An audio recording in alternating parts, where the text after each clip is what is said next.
Welcome back to Wolf Love Audio.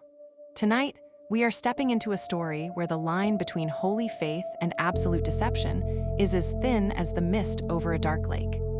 Imagine for a moment being raised within the damp, ancient stone walls of a chapel, not to live a full life, but to wait for the day you are sacrificed. That is Isolde's reality. For 18 long years, they kept her locked away, stripped her of her real name, called her the bride, and forced her to believe that her agony is the only anchor keeping a mindless beast trapped beneath the black lake. But Isolde is no gentle lamb waiting for the altar. Beneath those heavy layers of pale lace burns a quiet, furious fire, and tonight she has decided to break her own cage. Escaping the village of Mirewake, however, is never that simple. What happens when the price of running away is a terrifying, suffocating drowning, right on dry land? And what if the figure who steps from the shadows to save you, the one who actually knows your real name, wears the face of the very monster you were taught to fear? In this story, nothing is as it seems. Is the beast truly a mindless horror, or are the ones in holy robes the real monsters? Take a deep breath, listeners, because sometimes the dark water finds you wherever you stand. Let's begin Chapter 1 of The Dry Drowning. Chapter 1, The Dry Drowning. They had told her that fear was a transgression against the divine, and that surrender was the only true sanctity. Isolde had learned to wear that sanctity like a second skin, mastering the choreography of quiet obedience until her very soul felt like a choreographed lie. For 18 years, the chapel of Mirewake had labored to refine her into a vessel. They had bathed her in water steeped in bitter salts and dressed her in heavy, pale lace that wept across the floorboards like a funeral shroud. They had taught her to bow her head when the drowned bells of the lower marsh told their sodden, rhythmic grief, and to pray for the fortitude to die when the 13th moon finally clawed its way into the sky.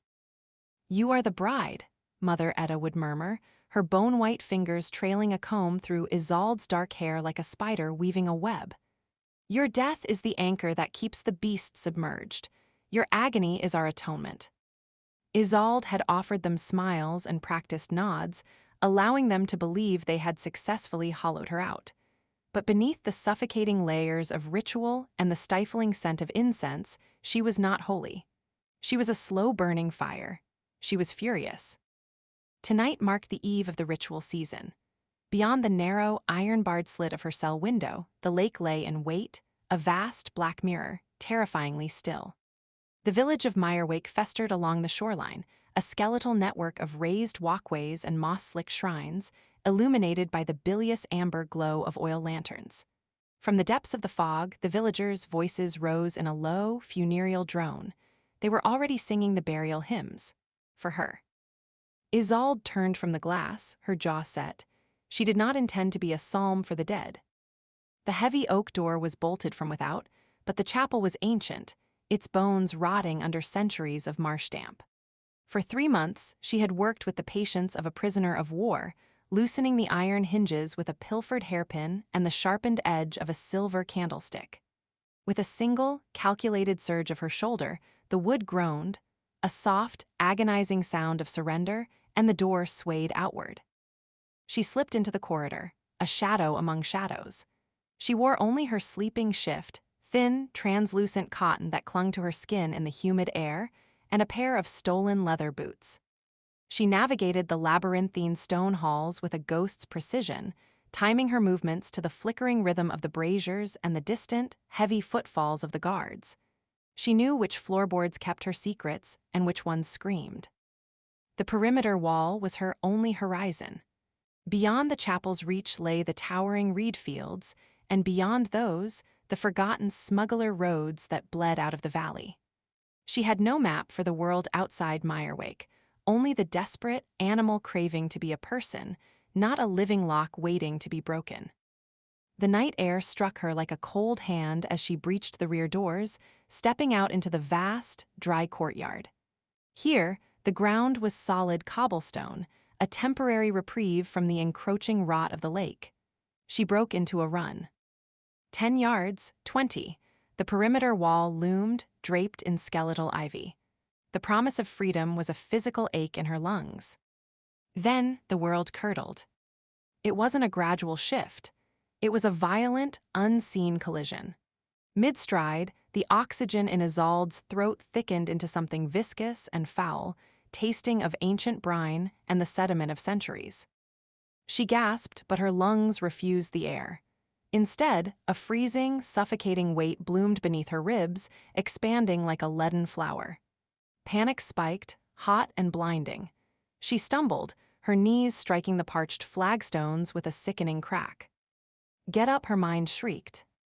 She tried to inhale, but a wet, gargling sound tore from her throat. Her fingers clawed at her neck, seeking a windpipe that felt as though it had been fused shut. It was as if she had been plunged into the lake's deepest, most crushing trench. The pressure in her skull became an unbearable roar. She opened her mouth to scream, and a torrent of ink-dark water erupted from her lips, splashing onto the dry stones beneath her. She was drowning. Standing on solid ground, half a mile from the shore, the lake was claiming her from the inside out. Isolde collapsed onto her side, her body convulsing as more of that impossible black water purged from her lungs. The stones scraped the skin from her cheek, but she barely felt it. Her vision fractured, the edges of the night dissolving into a dark, watery blur. "Is this it?" she thought, her fury drowning in a primal, thrashing terror. Does the water always find its bride? "Breathe." The voice did not emerge from the water. It stepped out of the shadows. It was a masculine timbre, low, resonant, and unnervingly calm. A vibration that seemed to settle directly into the marrow of her bones. Through haze of her fading consciousness, a figure materialized from the darkness of the high wall. He moved with a predatory grace, his footfalls making no sound upon the stone. Mother Etta had spun tales of the beast beneath the lake, a feral, mindless horror of teeth and fathomless hunger. But the man who knelt beside Isolde was no mindless animal. He was terrifyingly elegant. He wore a heavy, dark coat that seemed to drink the moonlight, and his features were carved with aristocratic severity. But it was his eyes that stopped the breath in her throat. They were a luminous, predatory silver, ancient, cold, and bottomless. He did not look at her with pity. He looked at her with a heavy, unbearable recognition. "Look at me," he commanded, his voice a silken rumble. Isolde couldn't. She was choking on another surge of the abyss, her spine arching in agony as the water inside her pulled tighter. The man did not hesitate. He reached out, cupping her jaw in a large, freezing hand and forcing her gaze upward. With his other hand, he pressed his palm flat against the center of her chest, right over her thudding heart. The moment his skin touched the thin cotton of her shift, a violent shockwave rippled through her nervous system. It was an invasion, a sudden, searing flare of heat that collided with the freezing water in her lungs and vaporized it. She inhaled, a sharp, ragged, agonizing draft of real air. Isolde buckled, coughing violently, her hands flying up to grip his wrists. His skin was like ice, yet the contact felt like grasping a live wire. Her heart, which had been slowing to a deathly rhythm, suddenly hammered with a frantic, desperate life. And bizarrely, she could feel his asterisk pulse thrumming against her palms, perfectly, symmetrically synced with her own. She dragged in desperate breaths, trembling as the black water stained her chin and the pristine white of her collar. The man did not release her. He kept his hand anchored to her chest, stabilizing her while the unnatural tide receded from her veins. He was close enough that she could scent him, pine needles, crushed frost, and the sharp ozone of a breaking storm. "Who?" Isolde croaked, her throat feeling as though it had been scrubbed with glass. She tried to recoil, her survival instinct screaming that this man was infinitely more dangerous than the chapel guards, but his grip was iron. Not bruising, but absolute. "You are too far from the water," he said. His silver eyes dropped to her lips, watching the frantic rise and fall of her chest before meeting her gaze again.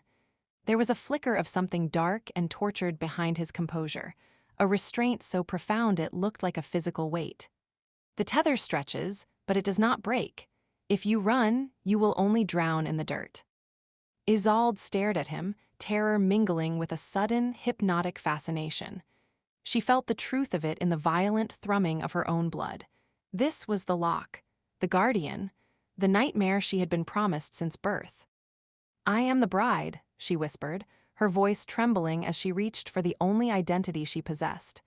"You cannot touch me." A muscle feathered in his jaw. His thumb moved, almost imperceptibly, tracing the line of her cheekbone to wipe away a smear of black water. The tenderness of the gesture was at war with the lethal tension in his frame. "They have called you many things to keep you small," he murmured, leaning in until the cold air between them vanished. "But you were never just a bride, and you cannot run from me, Isolde." Isolde's heart stopped. In 18 years within the chapel's suffocating walls, she had only ever been sister asterisk, or daughter asterisk, or the vessel asterisk. Her birth name had been erased the day they brought her to Mirewake, buried in the records where no one would ever dare speak it. She had never heard it spoken aloud. Until now, by the monster who had just stolen her from the grave. Chapter 2: The Salt Chamber. The chapel did not punish, it purified. That was the lie Mother Etta breathed into the stagnant air as she led Isolde down into the windowless throat of the undercroft. "The water in your lungs was but a symptom of spiritual rot, my child," Etta had whispered, her voice heavy with the cloying weight of practiced grief. She had stripped Isolde of her fouled shift, scrubbing the dried, obsidian lake silt from her skin with a sponge that felt like a shard of bone. "The abyss only reaches for a heart that wavers. We must anchor you." Now Isolde knelt. Her bare skin met a floor of raw, jagged rock salt, a bed of bitter white crystals that crunched like teeth beneath her weight. The purification chamber was a stone vault, a circular ribcage of granite heavy with the stinging scent of brine and the dying, medicinal smoke of sage. There was no reprieve, no chair, no pallet, no light save for the guttering ghost of a candle in an iron sconce beside the heavy oak door. The door was sealed. She had heard the deadbolts SL. Eyed home, a sequence of hollow, definitive asterisk clacks that sounded like the lid of a casket being hammered shut. The stone leached the heat from her marrow. The salt crystals bit into her knees and shins, weeping tiny beads of crimson that the brine instantly claimed with a white-hot, searing sting. Isolde huddled into herself, her jaw clamped so tight the ache radiated into her skull, her breath hitching in rhythmic shivers. She was meant to pray for emptiness, to hollow herself out for the chapel's light. Instead, her mind snagged on the memory of the courtyard, a jagged thread she couldn't stop pulling. Isolde. No one knew that name. It was a relic, a word buried in a shallow grave before she had even learned to walk. Yet the monster had spoken it with a terrifying familiarity, as if he had been tasting the syllables for 1,000 years. She pressed her hand to her sternum, shielding the spot where his palm had rested. The phantom heat of him remained, a lingering brand beneath the skin. When she closed her eyes, she didn't see the holy radiance promised by the mother. She saw predatory silver, the flash of a frozen sea, and felt the terrifying, impossible synchronization of two hearts beating as one. The candle flickered, gasped, and died. Total, suffocating darkness swallowed the vault. Isolde's breath hitched. She waited for her eyes to adjust, but there was no light to find, only the absolute black of the deep earth. Then, the temperature plummeted. The scent of sage was choked out, replaced instantly by the sharp, electric tang of ozone and crushed frost. "Salt," a voice vibrated from the corner, low, resonant, and woven into the very shadows, "is meant to draw out moisture, to preserve the dead so they do not rot." Isolde flinched, her heart leaping into her throat. She scrambled backward, the salt flaying the skin of her palms, until her spine struck the freezing curve of the stone wall. The iron door hadn't creaked. The bolts hadn't moved. "Who is there?" she demanded, though the frantic drumming of her pulse already knew the answer. It wasn't just her own blood thudding in her ears. Beneath her ribs, a secondary rhythm was waking, a heavy, tectonic counterbeat. A shadow detached itself from the gloom. He did not need the light. As he moved, the darkness seemed to bend and coil around him, caught in the impossible silver luminescence of his eyes. He was a towering silhouette of restrained violence, draped in the same dark coat. He stepped through the sealed vault as if the stone and iron were nothing more than a suggestion.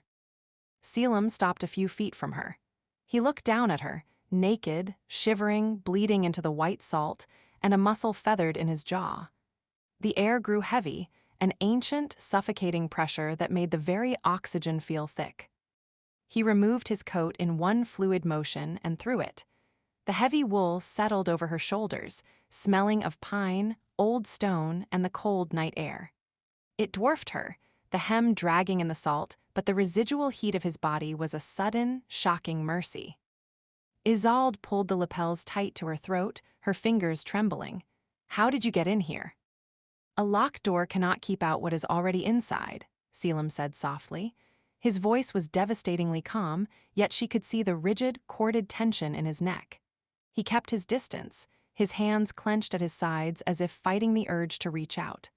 "The lake is already pulling at your blood, Isolde. The longer you stay away from the shore, the harder it will fight to reclaim its own. Last night was merely the first tide." "Then let it take me," she spat, fury finally burning through the ice of her terror. "Let it drown me and be done with it.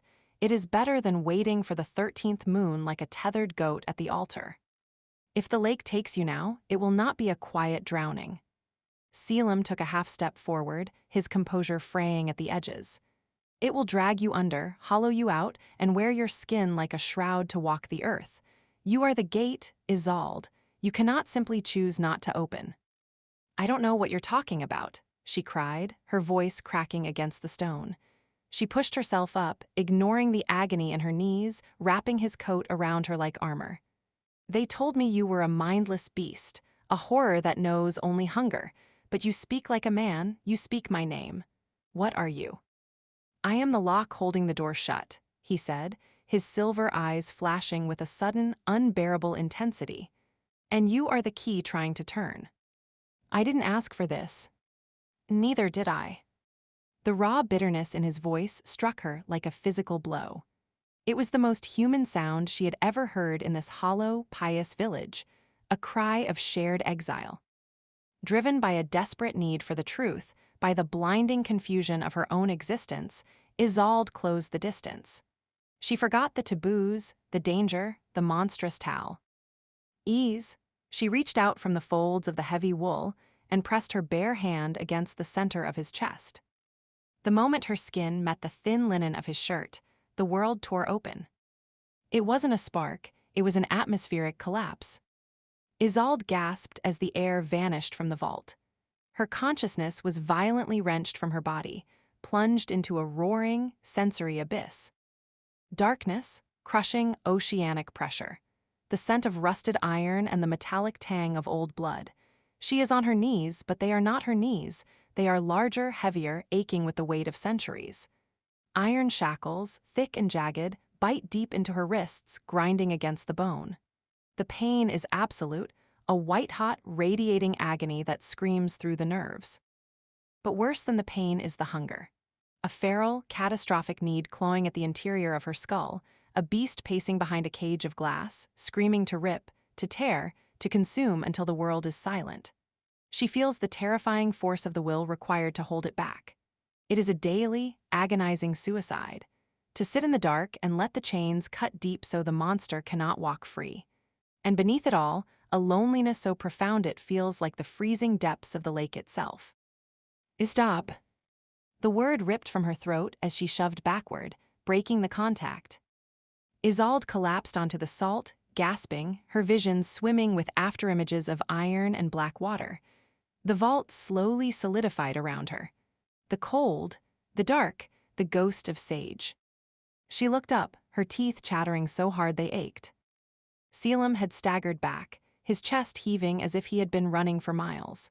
His silver eyes were blown wide, the pupils dilated until they were bottomless wells of black.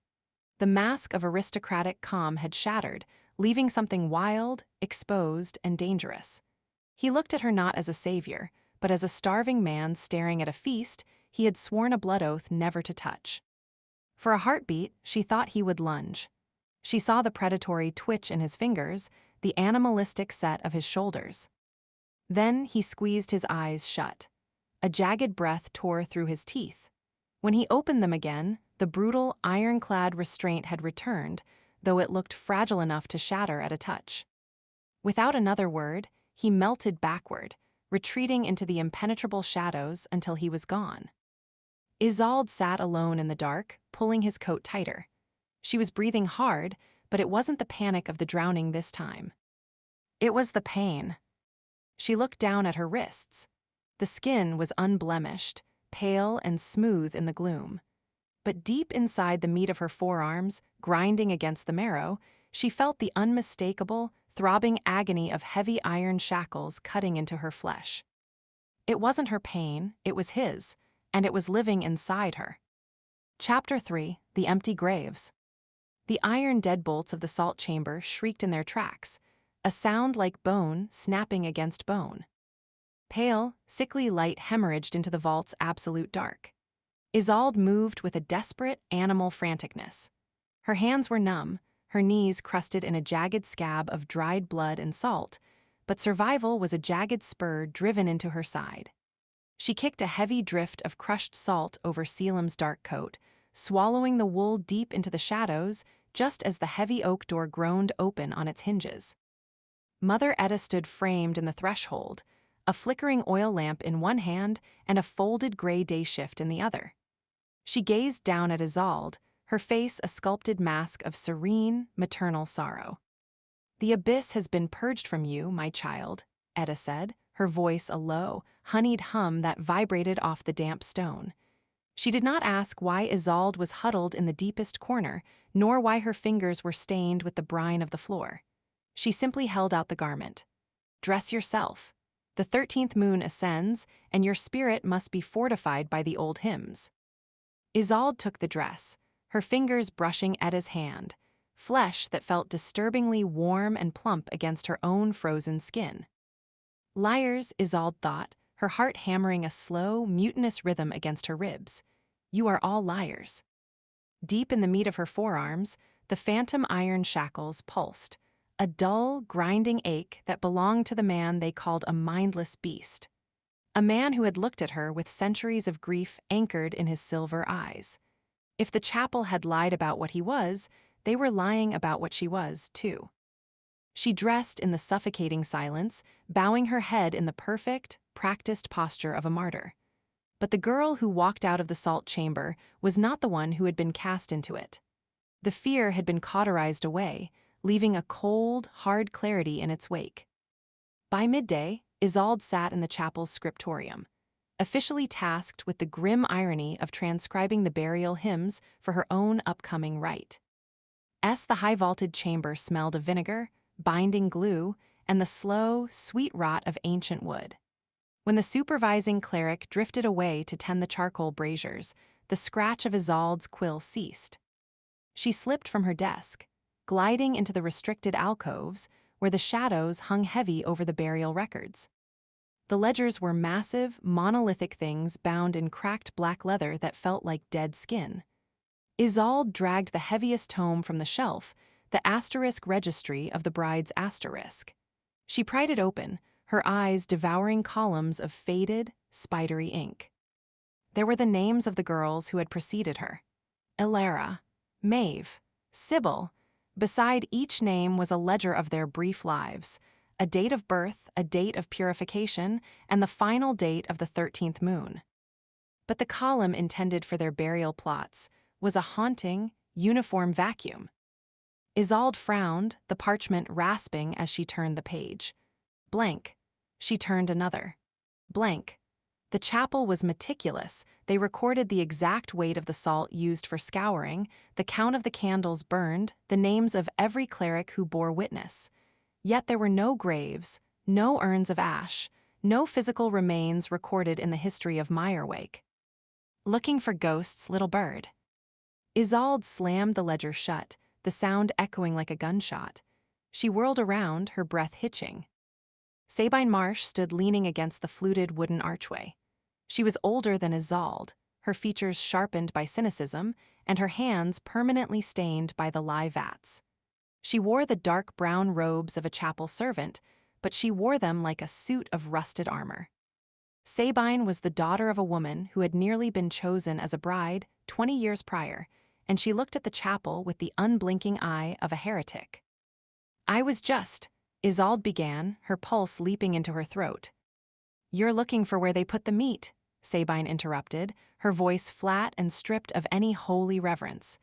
She stepped into the alcove, her boots silent on the floorboards. "You won't find it in those pages." "Why?" Isolde asked, the phantom pressure in her wrists flaring into a white-hot throb. "Where are they buried?" Sabine looked at her, a bitter, pitying ghost of a smile touching her mouth. "They don't bury brides, Isolde. You don't go into the ground, you go into the dark, whatever takes you down there. It doesn't leave scraps for the chapel to put in a box." Sabine leaned closer, her voice dropping to a harsh, jagged whisper. "Stop looking at the books. Start looking at the water. That's where the truth is waiting." Before Isolde could press her, the heavy, rhythmic footsteps of the cleric echoed in the hall. Sabine gave her one last, piercing look and melted back into the shadows. Isolde left the scriptorium feeling as though the floorboards had turned to thin glass. She needed air that didn't taste of incense and old paper. She retreated to the outer courtyard, where the wooden walkways gave way to the sprawling, wind-whipped reed fields. The sky was the color of a fresh bruise, heavy with the scent of impending rain. "Isolde." She turned to find Rowan standing by the rusted iron gates. He smelled of wood smoke and rain, a startling, human contrast to the suffocating sanctity of the chapel. His face was creased with a worry so genuine it made her throat ache. He closed the distance between them, catching her hands in his. "I heard they put you in the vault," he said, his voice thick with a helpless fury. "Are you all right? You're shaking." His thumbs brushed over her wrists. Isolde winced, pulling back instinctively as the phantom shackles ground against her bones. "I'm fine, Rowan, truly." "No, you're not." He stepped into her space, his eyes pleading as he scanned the empty courtyard. "Listen to me. The water level is rising early. The fishermen say the lake is restless, angry. I have a skiff hidden by the weeping willow at the marsh's edge. We can leave tonight. I can get you out of Mirewake before the moon turns." Isolde stared at him. Rowan was a tether to a world of sunlight and simple things, a life where she was merely a girl who loved a boy, not a vessel for an ancient hunger. But she remembered the dry drowning in the courtyard. If you run, you will only drown in the dirt. Selim had not been threatening her, he had been offering a grim prophecy. "I can't," she whispered, her chest tightening with the cruelty of her refusal. "Rowan, if I leave, something worse will happen, to everyone." "Nothing is worse than them killing you," he hissed, stepping in to press a kiss to her forehead, a gesture so profoundly, heartbreakingly human it nearly broke her resolve. "Just think about it, please. Meet me at the willow at midnight." He didn't wait for her answer, turning and disappearing back toward the village before the guards could spot him fraternizing with the holy vessel. Isolde watched him go, the phantom pain in her wrists throbbing in perfect synchronicity with her heartbeat. She couldn't run, but she refused to walk blindly to her slaughter. Night fell over Mirewake like a heavy, wet blanket. Unable to sleep, drawn by an unnatural, rhythmic pull that seemed to hum in her very marrow, Isolde found herself wandering down the wooden stairs to the chapel's private bone docks. The lake was perfectly, terrifyingly still. It looked like a sheet of black obsidian, reflecting the jagged silver sliver of the moon. She stood at the edge of the submerged slats, the water licking at the wood. The silence was absolute. Then, a whisper drifted up from the glassy surface. It wasn't a roar. It wasn't the snarl of a beast. It was a voice that sounded like a lover waking from a long, suffocating dream. "Come down, little gate." Isolde's breath hitched. She stepped closer to the edge, mesmerized by the dark mirror. The water didn't ripple, but beneath the surface, a pale, colossal shape was shifting. "We have waited so long, let us in." Her boot slipped on the mossy wood. She stumbled, one foot plunging into the freezing, visceral black of the water up to her calf. The moment her skin broke the surface, the stillness shattered. Something grabbed her ankle. It wasn't a human hand. It was a force, immense, freezing, and paralyzingly intimate. It gripped her with a possessive, crushing pressure, sending a spike of black ice shooting up her spine. It didn't try to drag her down immediately. It simply held her, caressing the bone, testing the integrity of the threshold. A vision flashed violently behind her eyes. A yawning, endless abyss, lonely and starving, waiting to pour itself into her lungs, her mind, her soul. "No," Isolde screamed, kicking wildly and throwing her weight backward onto the dock. With a sound like tearing silk, the grip released. She scrambled away, panting, staring in horror as the water settled back into its deceptive, glassy calm. She pulled her wet leg up, pushing the soaked hem of her shift to her knee. There, wrapped perfectly around the pale skin of her ankle, was a bruised, pitch-black ring. It looked like a brand burned from the inside out.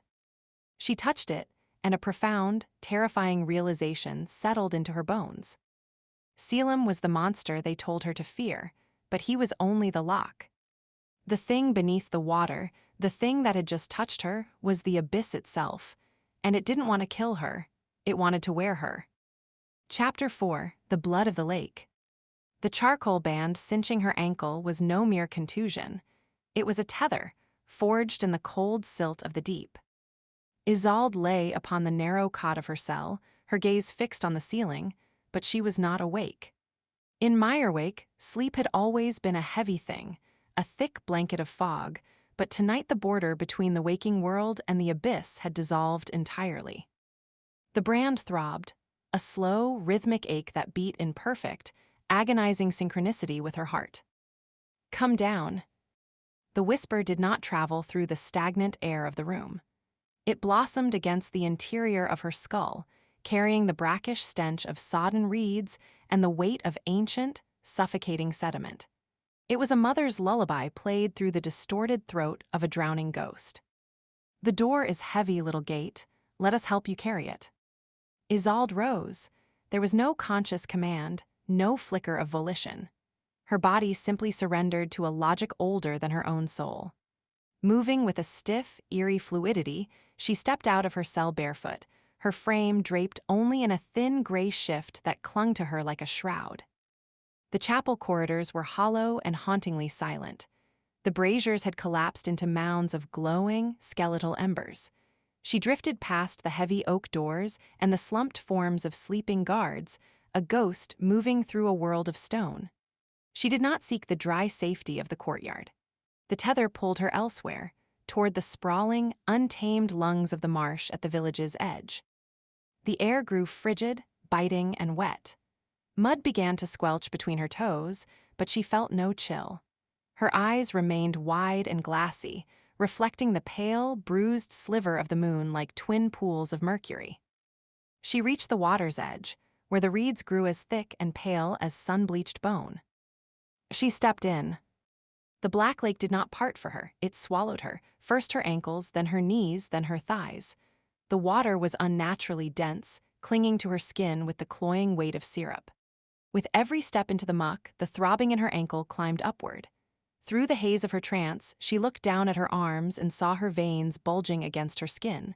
They were no longer blue. They were turning a sickly, venomous black. The abyss was no longer merely waiting in the depths. It had crossed the threshold. It was colonizing her blood. A crushing pressure seized her lungs. The trance shattered like thin ice under a heavy boot. Isolde gasped, suddenly and violently aware of the freezing water lapping at her waist and the searing, acidic burn crawling up her throat. The abyss was flooding her, suffocating her from the inside out. She tried to scream, but her chest felt heavy with the phantom weight of 1,000 gallons of black water. She turned, clawing desperately for the muddy bank, but the water surged. It was no longer a passive element. It was a possessive weight, dragging her back, pulling her deeper into the lightless maw. Then, the surface of the marsh violently ruptured. A massive force collided with the water, sending a shockwave of freezing spray into the air. Before Isolde could register the impact, an arm like a band of heated iron coiled around her waist. She was hauled upward, ripped from the lake's grasp with a terrifying, effortless brutality. Selim dragged her from the reeds, hurling them both onto the sodden bank. Isolde collapsed into the mud, her body convulsing. Her hands clawed at her throat where the black webbing had already reached her collarbone, branching up her neck like the roots of a rotting tree. She couldn't draw breath. The lake was inside her, claiming the territory of her flesh. Isolde. Selim dropped to his knees beside her. His coat was gone, his white linen shirt plastered to his skin and stained with the ink of the marsh. His silver eyes were wide with a panic she had never seen, a frantic, devastating terror that bordered on madness. He saw the black rot tracking toward her jaw. He felt the dying, frantic stutter of her pulse, a rhythm that was now echoing violently within his own chest. "No," he snarled, a sound that was less a word and more a predatory growl. "I will not let it take you, not yet." He seized her left arm, his grip bruising. He pinned her wrist against the mud, directly over the spot where the phantom ache of his iron shackles still pulsed deep in her marrow. Isolde thrashed, a wet, gargled sound tearing from her lips as the darkness reached her face. Selim did not hesitate. He leaned down, his features a mask of feral desperation, and sank his teeth into the soft, vulnerable flesh of her wrist. The pain was a brilliant, white-hot flash, but it was immediately eclipsed by a profound, catastrophic intimacy. As his teeth broke the skin, a violent electrical surge ripped through the death-tied bond. Isolde's back arched off the mud, her spine bowing. It was not a kiss, but it felt infinitely more invasive, more total. He was siphoning the corruption from her, acting as a filter, a lock, violently dragging the abyss from her veins into his own. She felt the searing heat of his mouth and the desperate, rhythmic pull of his jaw. She felt the exact moment the black water in her blood rushed toward the wound, drawn away by the sheer, terrifying force of his will. It was agonizing, it was erotic, it was sacrilege. Her heart, which had been failing, suddenly hammered against her ribs, feeding off his savage, driving pulse. She gasped, real air finally tearing into her lungs, hot and sharp. With a brutal wrench, Selim tore his mouth away. He spat a mouthful of pitch-black fluid into the reeds, the mud sizzling where the corruption landed. Isolde lay in the dirt, panting, clutching her bleeding wrist. The black veins were receding, fading back into the pale, flushed blue of living flesh. She was alive. But Selim was coming apart. He staggered backward, away from her, his hands buried in the mud as he shuddered violently. The sheer concentration of the abyss he had swallowed was warring with the ancient curse bound to his own blood. A low, horrifying sound rattled in his chest, the unmistakable, bone-deep growl of something that had forgotten how to be human. Isolde pushed herself up on her elbows, her breath catching in her throat. Selim's shoulders hunched unnaturally. Beneath his soaked shirt, she could see the muscles and bones of his back shifting, sliding against his skin in a sickening, jerky rhythm. His nails had elongated, digging deep grooves into the stones of the bank. When he turned his head to look at her, the mask of the aristocrat had vanished. His jaw was rigid, his teeth stained with her blood and the black water. His silver eyes were blindingly bright, the pupils blown wide into feral slits. The hunger radiating from him was a physical weight in the air, a hunger not just for violence, but for her asterisk. He wanted to close the distance. She felt the desperate, predatory pull in her own chest, a terrifying resonance that screamed at her to crawl to him, to offer herself up, to let him consume her entirely. "Selim," she whispered, her voice trembling. At the sound of his name, a violent spasm racked his frame. He squeezed his eyes shut, his knuckles turning white as he clawed at the earth, ting an invisible, internal war. He was caging the monster, forcing it down with an agonizing exertion of will. When he finally opened his eyes, the feral light had dimmed, replaced by a devastating, hollow exhaustion. He was panting, his chest heaving, his mouth a harsh line of blood and dirt. He did not move closer. He knew if he did, he might not stop. "The bond is fully awake," Selim rasped, his voice raw and grating. He stared at her, his expression a mixture of profound relief and utter despair. "The lake knows you are open. It will use the distance between us to pull you down." Isolde touched her bleeding wrist, shivering in the cold mud. "What does that mean?" Selim slowly pushed himself up, his movements stiff and pained. He looked down at her, the brutal reality of their curse hanging in the damp air between them like a shroud. "It means you cannot run from me, Isolde," he said softly, the warning laced with a terrible sorrow. "If you try to leave this village, if you keep your distance from me now, you will drown on dry land before the 13th moon ever rises." Chapter 5, The Road Not Taken. She bound her wrist in strips of scavenged linen, cinching the fabric tight over the twin puncture wounds where the monster had marked her. The cloth bloomed instantly with a violent, spreading crimson, yet the oily black webbing that had pulsed beneath her skin was gone, receded like a dark tide. "If you keep your distance from me now, you will drown on dry land." Selim's warning hummed in the marrow of her bones, a low vibration in the damp silence of her cell. It was an ultimatum that tasted of salt and ancient iron. But as midnight drew near, the human, desperate part of Isolde, the part that still remembered the warmth of a hearth, rebelled. She had spent 18 years a lamb led toward a sacrificial altar. She refused to believe her soul was now a mere extension of her executioner S. She had to try. The village lay in a state of suspended animation as she slipped through the laundry quarters. A thick, suffocating fog had swallowed the world, smelling of crushed reeds and the iron tang of impending rain. She navigated the slick, moss-choked walkways by memory alone, steering herself away from the looming silhouette of the chapel, away from the hungry deep, and toward the weeping willow that marked the boundary of the marshland. Rowan was there, a ghost in the gray. He stepped from the veil of mist, a hooded lantern casting a shivering, amber halo upon the mud. He wore a thick wool sweater that carried the scent of wood smoke and dried herbs, the perfume of a normal life. A life that did not demand her blood. "You came," Rowan breathed, the sheer weight of his relief fracturing the quiet. He reached for her, his palms calloused and warm as they cupped her face. Isolde closed her eyes, leaning into the sanctuary of his touch. It was gentle, it was kind, but there was no jolt of lightning, no catastrophic shift in the axis of the world.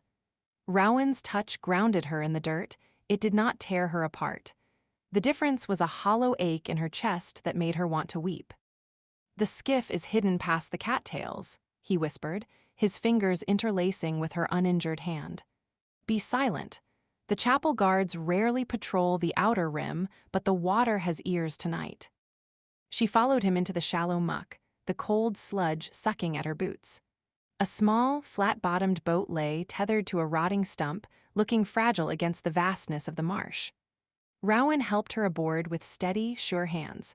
With a long pole of seasoned ash, he pushed them off the bank, the boat gliding with a ghostly hiss into the thickening shroud of mist. For a time, the world was reduced to the rhythmic, watery shhh of the pole breaking the surface. They were drifting into the outer channels, away from the shadow of Mirewake, away from the Black Lake, away from Selim. Isolde watched the bell tower of the chapel dissolve into a jagged smudge against the gray. She allowed herself a single, fragile second to believe in the impossible, that they would find a town where the moon was just a light in the sky and not a countdown. They would be ordinary. They would be free. Then the tether snapped taut. It did not begin in her lungs this time. It began in the center of her skull. A white-hot spike of agony drove itself through her forehead, blinding and absolute. Isolde gasped, her knees hitting the hard wooden floorboards of the skiff with a dull thud. "Isolde!" Rowan's voice reached her from a great distance, muffled as if he were shouting through leagues of deep water. She couldn't answer. The oxygen in her chest vanished, replaced by the crushing, freezing weight of the abyss. But it wasn't just the lake pulling at her. As the physical distance between her and Selim stretched past its breaking point, the death-tied bond convulsed, dragging his consciousness violently int. Oh, hers. The fog around the boat shivered and dissolved, replaced by a deluge of memories that were not her own. She is standing in a subterranean vault, where the stone walls weep with salt and ancient blood. A circle of figures in heavy, lightless robes chant in a tongue that sounds like grinding stone. She looks down at her hands, but they are large, corded with scarred muscle, and shackled to the floor with iron links thick as a man's wrist. The beast within is clawing at the back of his teeth. It is a starving, rabid thing, thrashing against the cage of his ribs, screaming for the scent of the men in the room, but he does not let it out. He forces his knees into the cold stone. He bows his head. He accepts the chains. He chooses the cage so the world can breathe.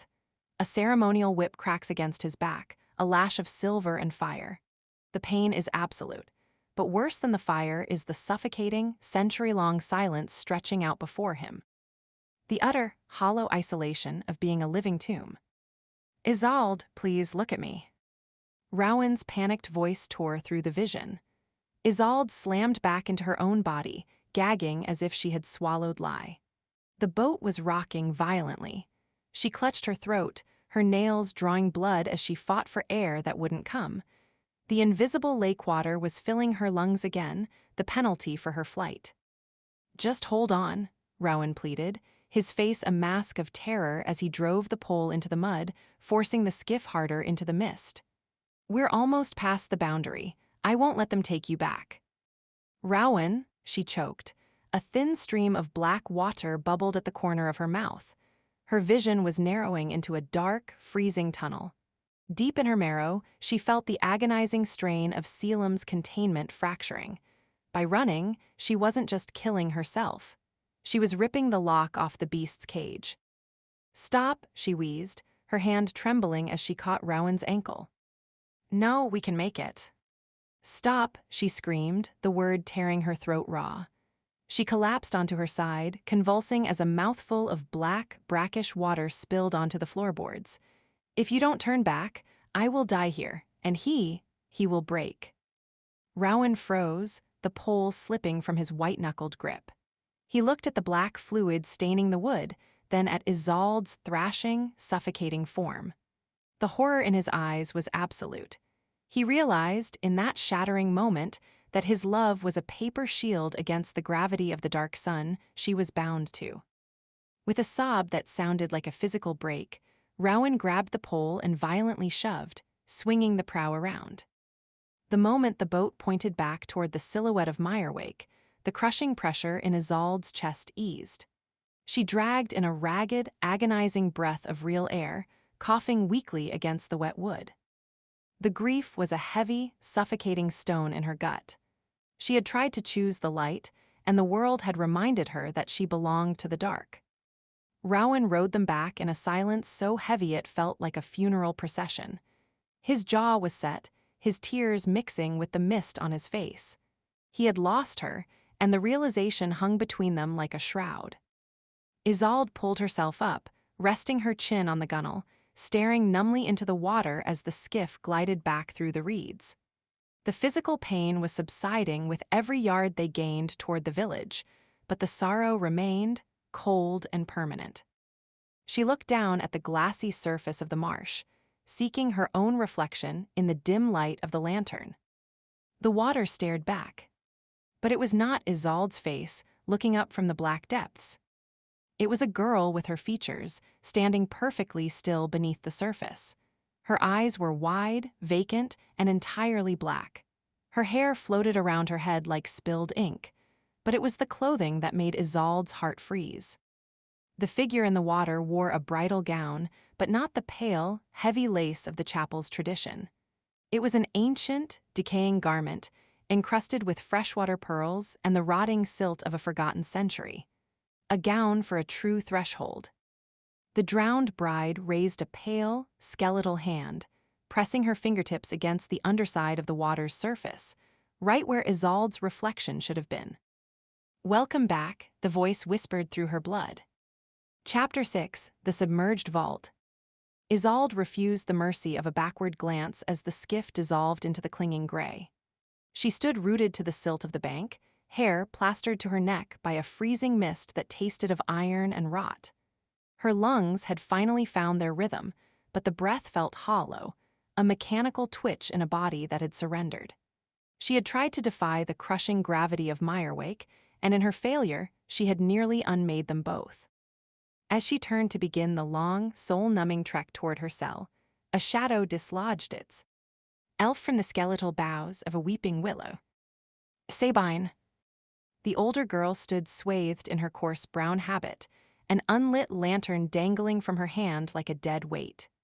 In the gloom, the planes of her face were sharp enough to draw blood, her jaw set in a line of tragic, immovable resolve. "I watched him row you out into the dark," Sabine said, her voice a low, dry rasp that cut through the silence like a serrated blade. "And I watched him pull you back from the brink." Isolde flinched, her arms wrapping instinctively around her shivering frame. "Are you going to report me to Mother Etta?" "If I wanted you in the chapel's cages, I would have brought the guards." Sabine stepped forward, her gaze sweeping over Isolde not with anger, but with the clinical pity of a physician pronouncing a terminal diagnosis. "You began to drown before you even reached the deep water, didn't you? You couldn't snap the tether." Isolde's silence was a heavy, suffocating confession. Sabine exhaled a harsh, bitter breath that plumed in the cold. "Then the cycle is locked. If you remain among the living until the 13th moon, the lake will use you to crack the world wide open."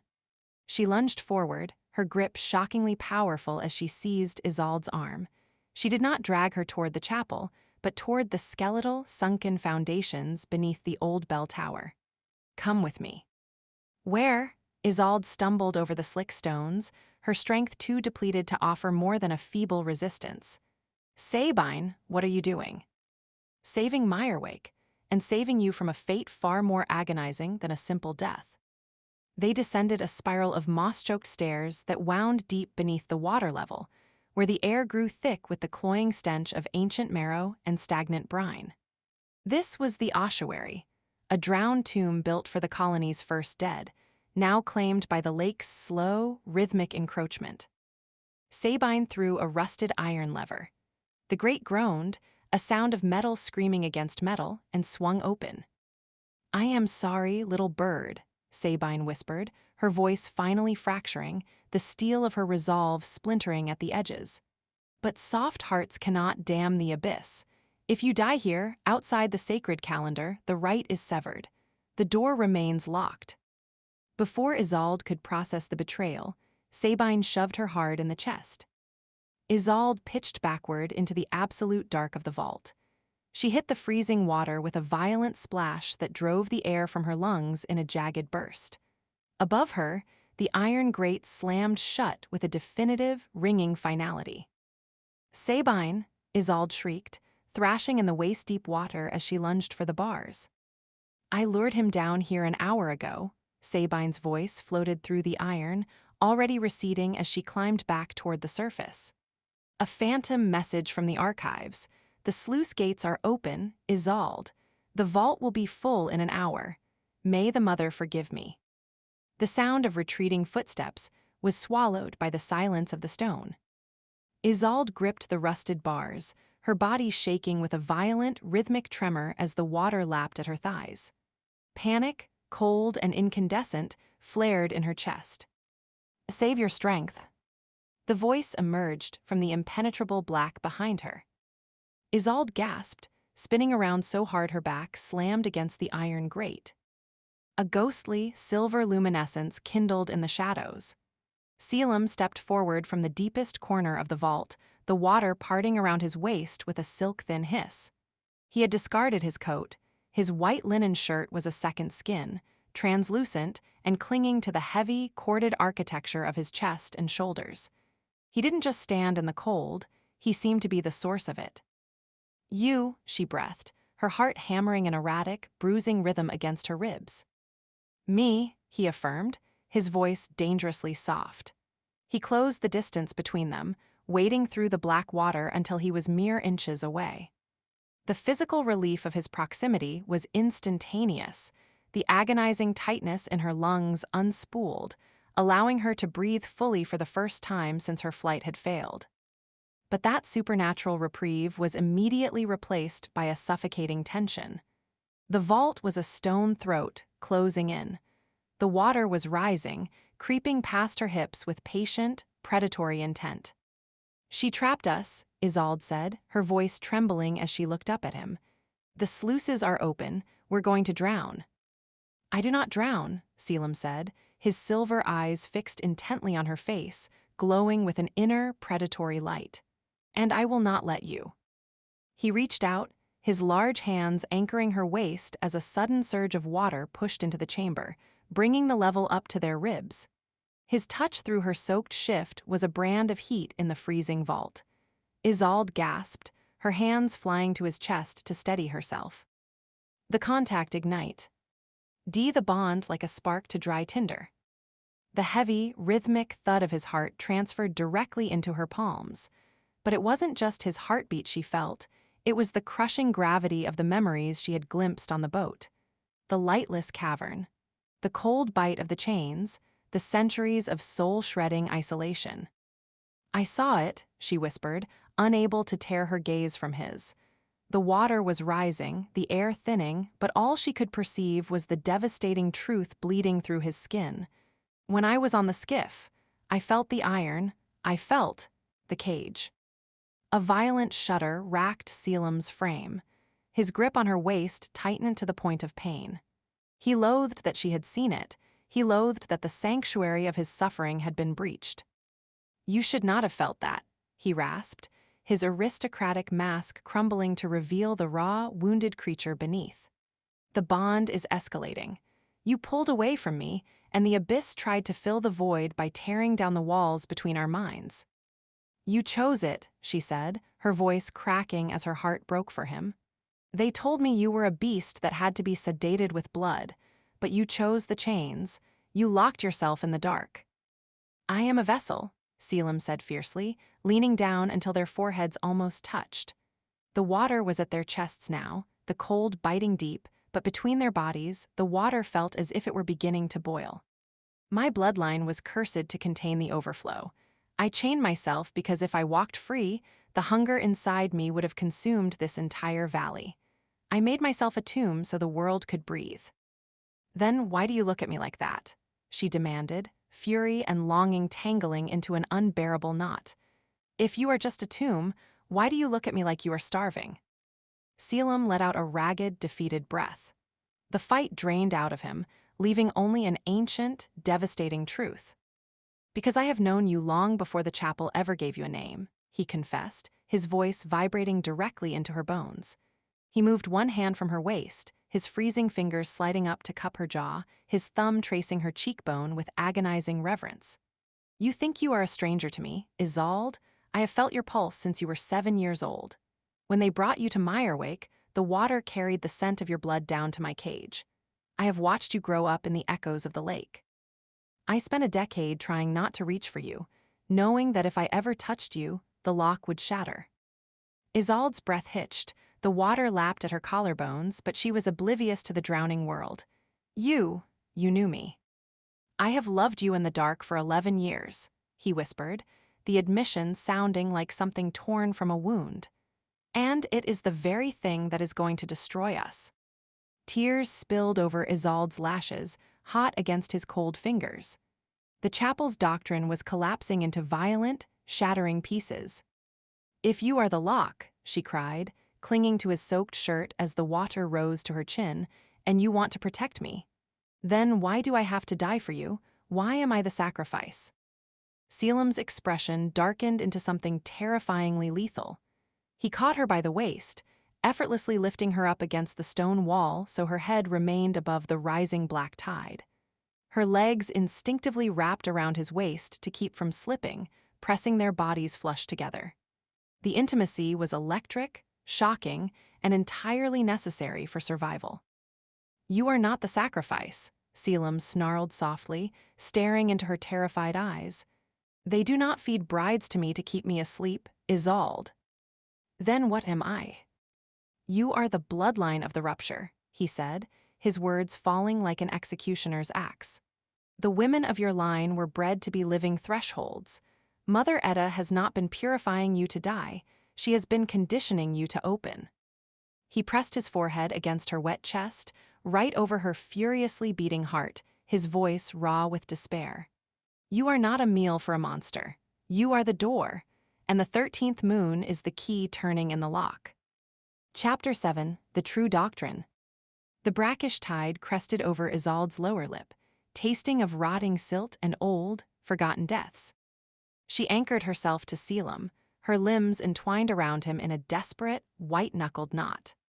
The cold was a predatory thing, gnawing at her marrow until her muscles turned to lead, yet the furnace heat radiating from his skin remained the only tether between her and the void. You are the door asterisk he had told her, and the 13th moon is the key. The water surged, licking at his chin. The vault was no longer a room, it was a throat, and it was swallowing them whole. Selim offered no warning, no plea for her to hold her breath. He simply folded her into the crook of his neck, a massive arm clamping her against high.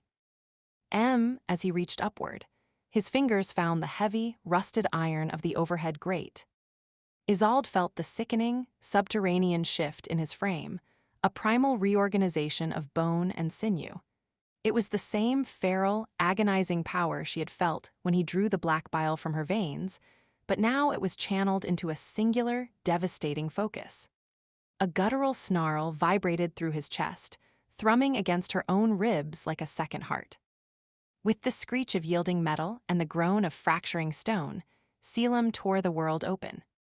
The water cascaded downward in a chaotic, thundering swirl as he surged upward, hauling them both from the drowned tomb onto the slick stone landing of the stairwell. He cast the mangled iron aside. It hit the stairs with a deafening, hollow clang that echoed into the heights.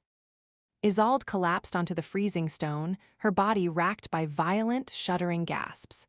Real air, damp and heavy with the scent of mold, flooded her burning lungs. She was a ruin of shivering limbs, her gray shift clinging like a second skin, her dark hair a tangled shroud. Selim stood over her, his chest heaving with the rhythm of a bellows. The sheer exertion of breaking the iron had stripped something away from him. The silver light in his eyes was no longer a glow but a blinding, predatory luminescence, and his jaw was locked in a grim struggle against the violence still singing in his blood. Each time he broke his constraints, the cage of his humanity grew a little thinner. He looked down at her, his features twisted with a heavy, bitter resignation. He expected her to recoil. He expected to see the same soul-deep terror she reserved for the depths of the lake. Instead, Isolde pushed herself up. On hands and knees, she stared first at the rising water in the vault, then up into the twisting shadows of the chapel undercroft. Every pillar of her life, every hymn, every prayer, every soft word from Mother Etta, fractured and fell away. It was all a cage meticulously built of salt and lies. All of it had been a rehearsal for a cosmic violation. She turned her gaze to Selim. Her teeth chattered, but her voice held the edge of a whetted blade. "Show me." Selim froze, his breath hitching. "Isolde, you said my bloodline is a threshold. You said she knew." Isolde stood, wrapping her arms around her trembling frame, staring into those ancient, glowing eyes. The bond between them hummed, a raw, exposed nerve of shared agony and adrenaline. "I will not crawl back to a cell. I will not die for a holy lie. If the truth is buried in this dark, show me." A muscle feathered in his jaw. Slowly, the terrifying predator receded, leaving behind the devastatingly tragic man who had loved her from the shadows of a century. He nodded once. "The chapel keeps its faith in the light," he said, his voice a low rasp as he moved past her. "But it keeps its memory in the dark. Come." They bypassed the grand corridors, descending instead into the rotting foundations of Mirewake. Selim led her through a labyrinth of flooded subbasements and collapsed ossuaries, places abandoned by the guards decades ago. He navigated the pitch-black ruins with the effortless grace of a ghost. This was his kingdom. He had inhabited this silence for a lifetime. Eventually, They reached a heavy, iron-banded door concealed behind the rubble of a shrine to the First Mother. The wood was so old it had petrified. Selim pressed his palm flat against the center, applying a slow, deliberate pressure until the internal mechanisms snapped with a series of metallic cracks. The door swung open, exhaling the breath of the true archives. It was a circular sanctum of weeping stone. It did not smell of frankincense or sanctified oils. It smelled of rancid beeswax, copperich blood, and terrifying secrets. Shelves of iron-clasped ledgers lined the walls, interspersed with macabre diagrams where human anatomy overlapped with the jagged phases of the moon. Isolde walked toward the central reading table. There, resting on a stand carved from yellowed bone, was a ledger bound in pale, untreated leather, skin that had never seen the sun. She didn't need to ask. She recognized the hand. It was Mother Edda's immaculate, looping script as precise as a surgeon's incision. Isolde leaned over the text. The ink was fresh, the nib strokes sharp. The vessel weakens, the entry read. The 13th moon cycle approaches. The girl's spiritual capacity expands daily. The salt purges her human attachments, thinning the veil, making the door wide enough for the deep bride to enter without shattering the frame. If she holds, we can negotiate the terms of the flood. Negotiate, Isolde whispered, a wave of profound, sickening nausea crashing over her. She isn't trying to stop it. She's trying to broker a deal. There is no stopping the tide, Selim said softly, coming to stand behind her. He maintained a brutal, necessary distance. Yet the air between them grew thick, charged with the ozone of a gathering storm. The original ritual required 3 pillars to maintain the world's balance: the vessel to hold the hunger, the gate to bleed off the pressure, and the abyss beneath the water. He reached past her, his freezing fingers turning the pages with ghostly lightness until he found a stark, charcoal illustration. It was a triangle of nightmares: a wolf in chains, a woman with a blackened chest, and a lake filled with 1,000 reaching hands. Centuries ago, the rite fractured, Selim explained, his voice thick with the weight of old grief. The gate shattered. The abyss rose to drown Mirewake. I chose the chains to act as a dam to buy the village time to find another way. But they never looked for one, Isolde realized, the fury inside her coalescing into something cold and absolute. They just kept finding girls, diluted echoes of the gate. They fed them to the lake to buy themselves a few more years of sunlight. A delay, Selim agreed. Never a cure, but Mother Edda is ambitious. She realized that casting weak brides into the water only whetted the hunger. So, when she found you, she decided to cultivate a perfect door. She did not raise you to die, Isolde. She raised you to be inhabited. Mother Edda had never been a mother. She had been an architect. Every word of comfort, every cup of tea, every hymn sung to soothe Isolde's night terrors, it had all been a tool. A surgical widening of her soul, intended to leave her empty enough for the ancient thing in the water to climb inside and take up residence. Isolde closed her eyes. The betrayal was so vast it felt like a physical organ rupturing in her chest.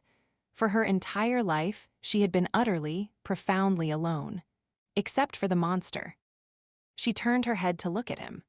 Selim was watching her with a devastating mixture of devotion and dread, his hands clenched at his sides as he fought the magnetic, crushing pull of the death-tide bond. He had always known. He had watched her suffer through the glass of her cell, absorbing her pain, taking her nightmares into his own mind to act as a shield while the world prepared her for the slaughter. The bond wasn't the curse. It was the only honest thing left in Mirewake. Isolde did not run. She did not recoil. She stepped directly into his space. Selim's breath hitched, a jagged sound in the silence of the vault. Isolde, do not, the proximity. I don't care, she interrupted, her voice trembling but resonant. She reached out, placing both hands flat against his soaked chest. The shockwave was instantaneous. The bond flared with terrifying, addictive violence. His heart slammed against her palms, and her own pulse leaped to meet it in a catastrophic, synchronized rhythm. She felt the searing heat of him, the crushing weight of his restraint, and beneath it all, the desperate, starving love he had harbored for a decade. He groaned, his eyes fluttering shut, his head falling back as the sheer ecstasy of her willing touch tore through his last defenses. His hands rose, hovering inches from her waist, trembling with the effort not to crush her to him. "I choose you," Isolde whispered fiercely. The words felt like drawing a blade. "I am not Mother Edda's door. I am not a sacrifice. If the world is going to end, Selim, I choose to stand in the dark with you." Selim's eyes snapped open. The feral silver had returned, but it was no longer mindless. It was worship. He closed the remaining distance, his large hands finally gripping her waist, pulling her flush against his solid, trembling frame.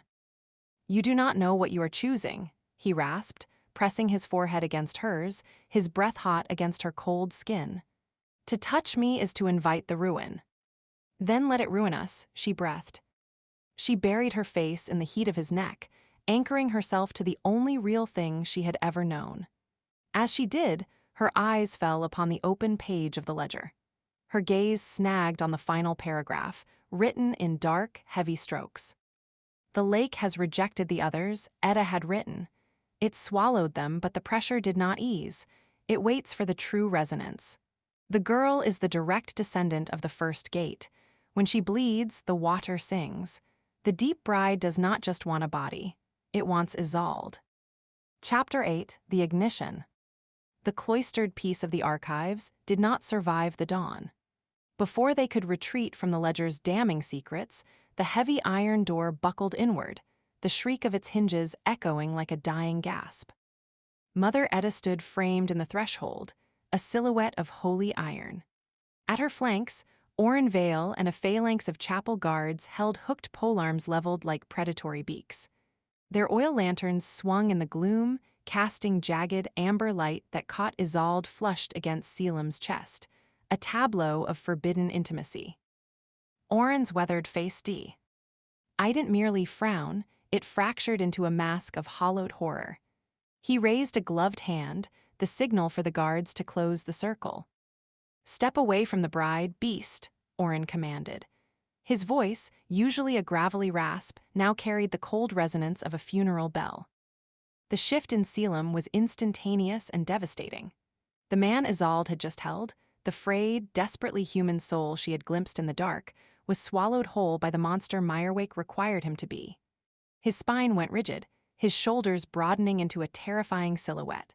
A low, bone-rattling snarl vibrated in his chest, less a sound and more a frequency of pure violence. His eyes, once soft with grief, ignited with the silver flash of a cornered predator. He could have unmade every man in that room before they found the rhythm of their own heartbeats. Isolde felt the slaughter coiling in his muscles, a spring wound to the point of snapping. But through the death-tied bond, she also felt the agonizing precision of his logic. To fight was to condemn her. To defend himself was to prove her his accomplice. "Let them take me," his voice rang inside her skull, a raw, telepathic plea that bled across their connection like ink in water. "Do not reach for me. You must remain the saint. You must remain pure." Before Isolde could draw breath to protest, Selim's hand struck her shoulder, shoving her away with a calculated, brutal force. The separation was visceral, a phantom amputation that left her gasping. Isolde stumbled to the cold stone floor, her knees hitting the grit as the guards surged. They drove their hooked poles into Selim's shoulders and the small of his back, the iron biting deep. He let out a roar, a masterpiece of mindless, animalistic fury, but he did not strike. He allowed them to drag him down. He let them bind his wrists in rusted iron chains that groaned under his simulated struggle. Every time a link was pulled taut, a ring of sympathetic cold fire clamped around Isolde's own wrists.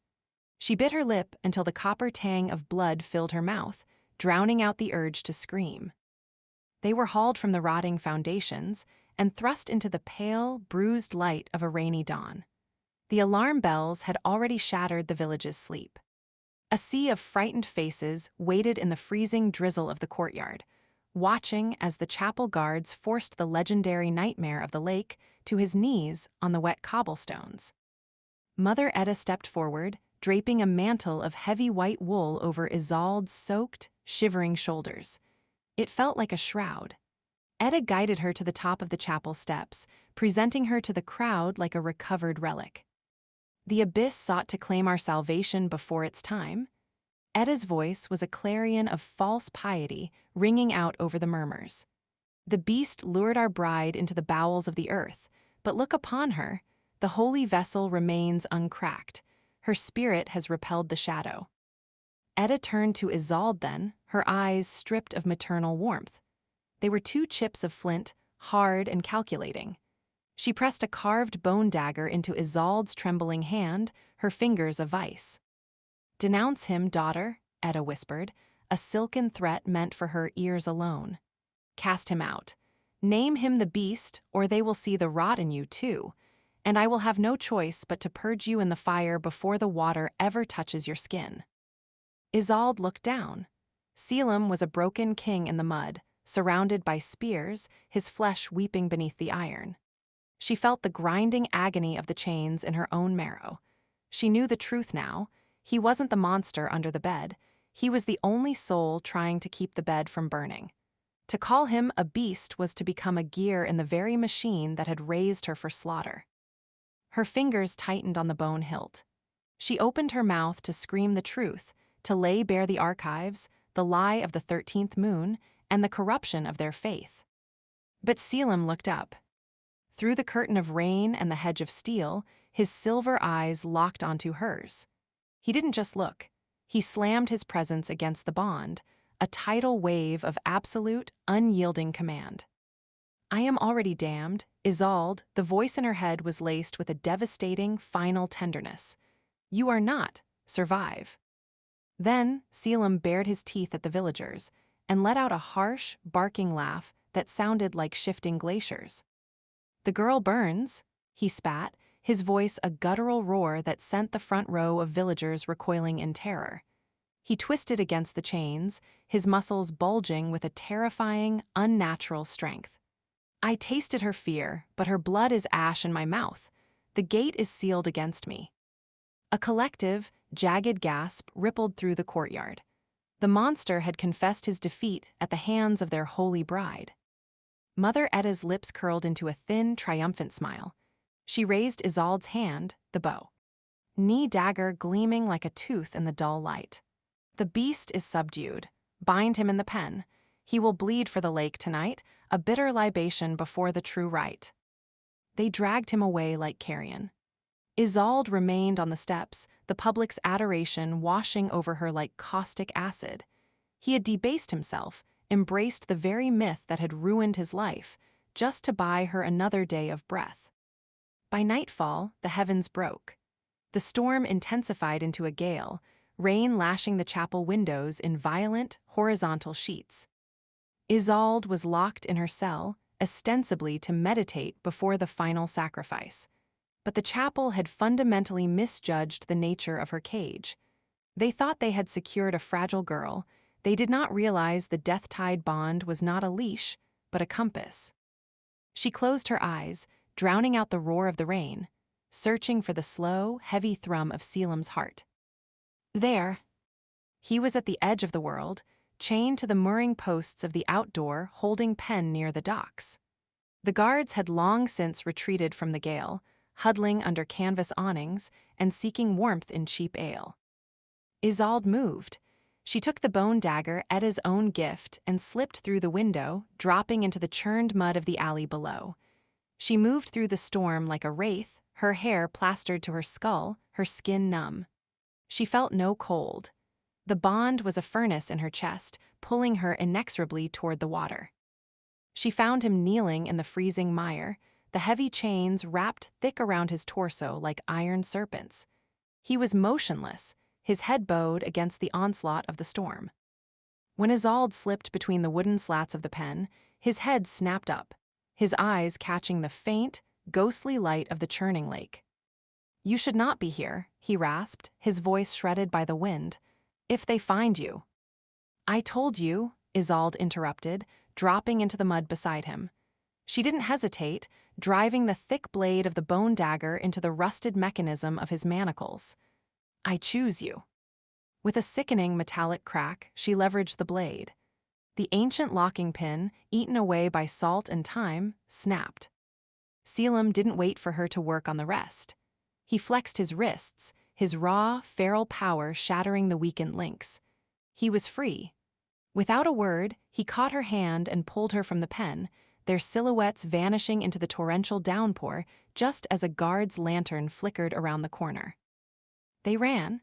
They avoided the main quays, wading through flooded reed beds where the water swirled unnaturally high around their waists. Selim led her toward the jagged fringe of the marsh, toward a silhouette rising from the black heart of the lake, the drowned bell tower. It was a crumbling finger of black stone, half devoured by the silt. They scaled the rotting internal stairs, emerging into the belfry high above the rising tide. The wind howled through the open arches, but the stone walls offered a sanctuary of shadows. The floor was slick with moss and ancient rainwater. Isolde collapsed against the wall, her lungs burning. Selim turned away, bracing his hands against the stone windowsill, his broad shoulders heaving. He was fighting it, the catastrophic pull of the bond now that the world had fallen away and left them alone in the dark. "Why did you do it?" Isolde demanded, her voice trembling with adrenaline. "Why did you kneel for them? Why did you let her use you to validate their lie?" "Because my pride is a pittance, Isolde," Selim snapped, turning to face her. His silver eyes flashed with a raw, tortured light. "And your life is everything. If I had fought, Etta would have seen that the door between us is open. She would have slaughtered you herself. You degraded yourself. You let them treat you like a rabid dog." "I am a dog," he roared, crossing the small chamber in 2 predatory strides until he loomed over her. The intensity radiating from him was a physical weight, making the air heavy as lead. "I am a starving thing that has spent a century screaming in the dark. I am the poison in your veins. I am the very thing that is going to drag you into the silt." "No," Isolde slammed her hands against his chest, feeling the frantic thunder of his heart. "You are the lock." "The lock is shattered," he confessed, his voice breaking, the truth finally hemorrhaging out of him. He seized her wrists, pinning them against his chest. "Do you not feel it? Every time you look at me, every time you choose me, the cage fractures. You are the gate, Isolde, and God help me, I want to walk through." He was trembling. The ancient, terrifying sentinel of Mirewake was coming apart at the seams, undone by the proximity of the girl he was meant to guard. Isolde stared up at him. She felt the ruinous, hollow hunger in him, and it mirrored the void in her own soul perfectly. The taboo wasn't a rear anymore, it was a bridge. She didn't pull away. Instead, she slid her fingers up his chest, tangling them in his soaked hair, and pulled his face down to hers. When their lips met, the world did not ignite with light. It collapsed into the abyss. It was a violent, catastrophic collision. Selim let out a sound that was half groan, half snarl, his massive hands catching her waist and lifting her clear off the floor, crushing her against the cold stone wall. The kiss was desperate, invasive, 100 years of agonizing restraint incinerated in a single heartbeat. He devoured her, tasting of salt, rain, and the dark water they were both promised to. Isolde clung to him, opening herself completely, her fingers clawing at his back. The bond shrieked in a terrifying, addictive ecstasy. It wasn't a sweet connection, it was an ignition. It felt like tearing open a wound to find a son hidden inside. But the world could not sustain the weight of their union. As they consumed each other in the dark of the belfry, the puddles on the stone floor began to ripple and hum. Outside, the storm fell into a sudden, unnatural silence. The wind died mid-howl. Beneath them, the black water of the lake did more than rise. In response to the gate and the lock finally engaging, the abyss woke up. The ink-black tide began to creep up the interior walls of the tower, defying gravity, crawling upward like millions of grasping, liquid hands, seeking the 2 figures tangled together in the dark. Chapter 9, The Drowned Chorus. The kiss was a cataclysm. It was a beautiful, ruinous collision, tearing through the carefully curated lies of Isolde's life and the agonizing century of Selim's restraint. But the world of Mirewake did not tolerate love. It only acknowledged resonance. As Selim's mouth claimed hers, his hands bruising her against the freezing stone of the belfry, the black water of the lake defied the laws of the earth. It scaled the interior walls in thick, obsidian veins, moving with a terrifying, sentient deliberation. It did not drip or pool, it reached. A freezing tendril of water coiled around Isolde's calf, a liquid shackle. Selim tore his mouth away with a violent, ragged gasp. His silver eyes were entirely blown out, feral and dilated with an intoxicating, devastating high. But the moment his gaze dropped to the floor, the primal euphoria fractured. The water was scaling his boots, too. "No," he snarled, a visceral sound born of pure self-loathing. He shoved himself backward, putting a sudden, cold vacuum of air between them. The instant the physical connection broke, the climbing water lost its supernatural tension. It collapsed back to the stone floor with a heavy, wet slap, instantly hemorrhaging down the cracks in the masonry. But the damage was already done. Isolde slumped against the wall, her lips bruised and burning, her chest heaving as she chased oxygen. She reached for him instinctively, but her hand froze in the air. The death-tied bond had permanently shifted. The boundary between their minds had not just thinned, it had dissolved. She didn't just feel his panic. She heard his internal voice, loud and intrusive, ringing against the interior of her skull. "I want to consume her," the thought raged, raw and bleeding with a predatory starvation. "I want to drag her into the dark and let the rest of them drown. Let the village rot. Let the world end. She is mine." Isolde gasped, pressing a hand over her mouth. She looked at Selim in horror. He was staring back at her, his face a mask of absolute, paralyzing shame. He had heard her hear it. And worse, he was currently drowning in the sudden, unfiltered flood of her asterisk mind. He felt her desperate, terrifying relief. He felt the darkest, most secret corner of her soul that whispered back, "He is right. Let them all drown." "We cannot hide from each other anymore," Selim rasped, his voice trembling as he backed away until his shoulders struck the opposite wall. "There is no privacy left, Isolde. The lock is failing." Before Isolde could answer, a sickening, low boom echoed across the marsh. It did not come from the sky. It came from the throat of the lake. Isolde rushed to the arched window. Selim was beside her an instant later, tethered by the bond to stay close even as they fought the urge to touch. Below them, Mirewake was descending into a watery hell. The floodwater had breached the settlement, but it was not a natural swell.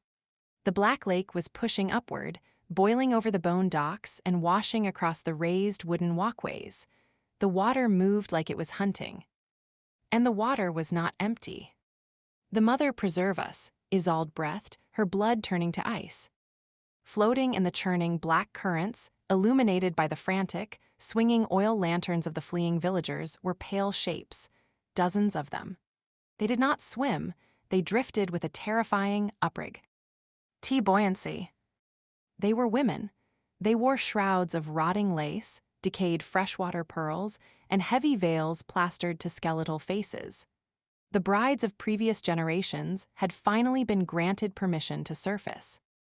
And swimming among them, sleek and massive, were the spectral, half-rotted forms of enormous wolves.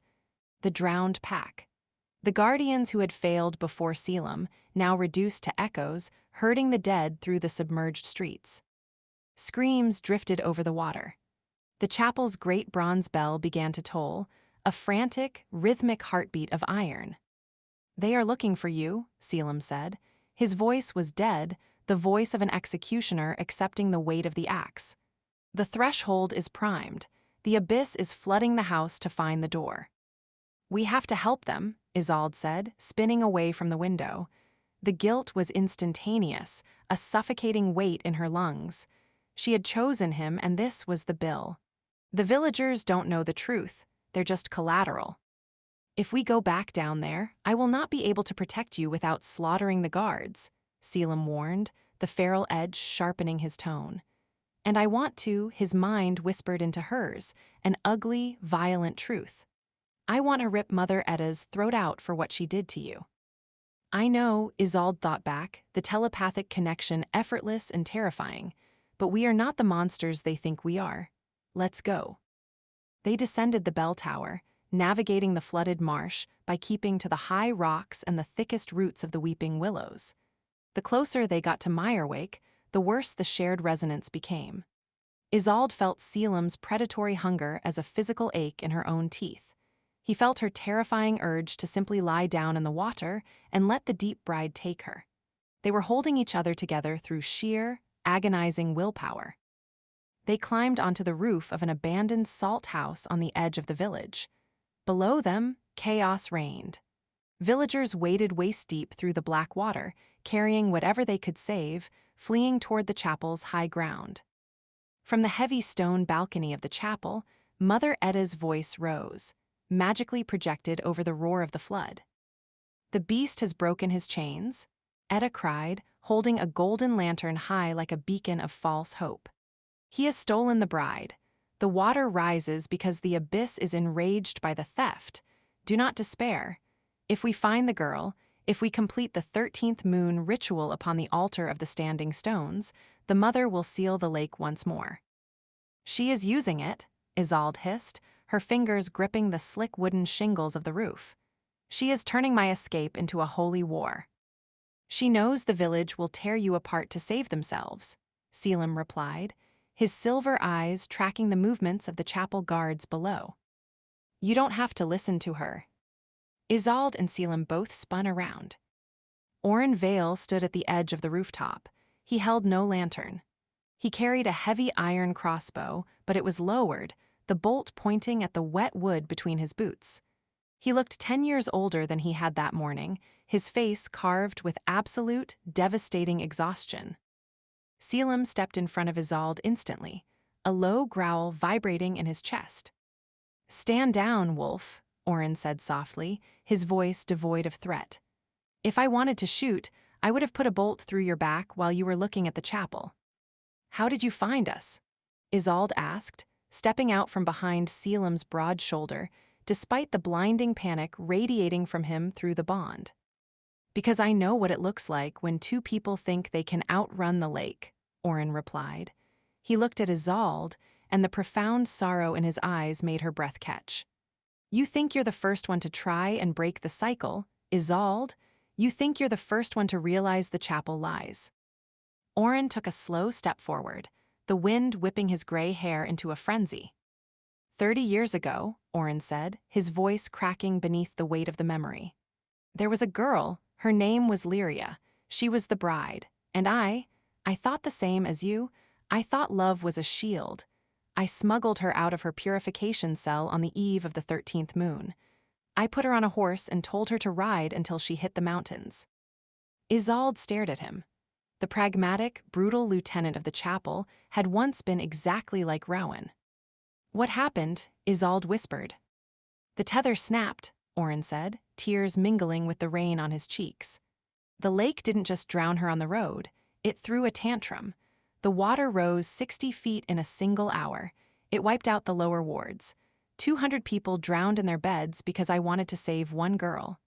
Lyria's body washed up on the chapel steps 3 days later, her lungs full of black silt." He looked from Isolde to Selim, his face a pour. Trait of pragmatic despair. "I am not an evil man, Isolde," Oren pleaded, his voice breaking. "I know the rite is a butchery. I know they groomed you for it, but look down there." He pointed toward the flooded courtyard where the dead brides were floating among the screaming villagers. "The arithmetic doesn't change. If you choose yourselves, everyone else dies. The abyss will not stop until it gets its door." Isolde looked down at the dark, swirling water. She felt Selim's immense, vibrating tension beside her. He was waiting for her command. If she told him to, he would tear Oren apart and carry her away into the mountains, even if the whole valley drowned behind them. He loved her enough to be the villain. But Isolde looked at the floating dead. She looked at the terrified faces of the people she had grown up with. She didn't want to be a sacrifice, but she refused to be a murderer. Suddenly, the bond flared with a sickening, cold jolt. Isolde gasped, grabbing Selim's arm. Below them, in the flooded courtyard, the chaos momentarily ceased. As one, the dozens of drowned brides floating in the water stopped drifting. They turned their rotting, veil-covered heads. They did not look at the chapel. They did not look at Mother Etta. They looked directly up at the roof of the salt house, at Isolde. A voice echoed up from the black water, vibrating not in the air, but directly in the marrow of her bones. It was a chorus of 100 dead women speaking with one ancient, starving will. "The 13th moon is awake, little gate. Come down and let us in." Chapter 10, The First Betrayal. The dead women beneath the surface did not scream. They bided their time. From the peak of the salt house roof, Isolde looked down at the 100 rotting, submerged brides. The abyss had no need for fury. It merely waited to collect its tithe. If she fled, Mirewake would be transformed into a mass grave.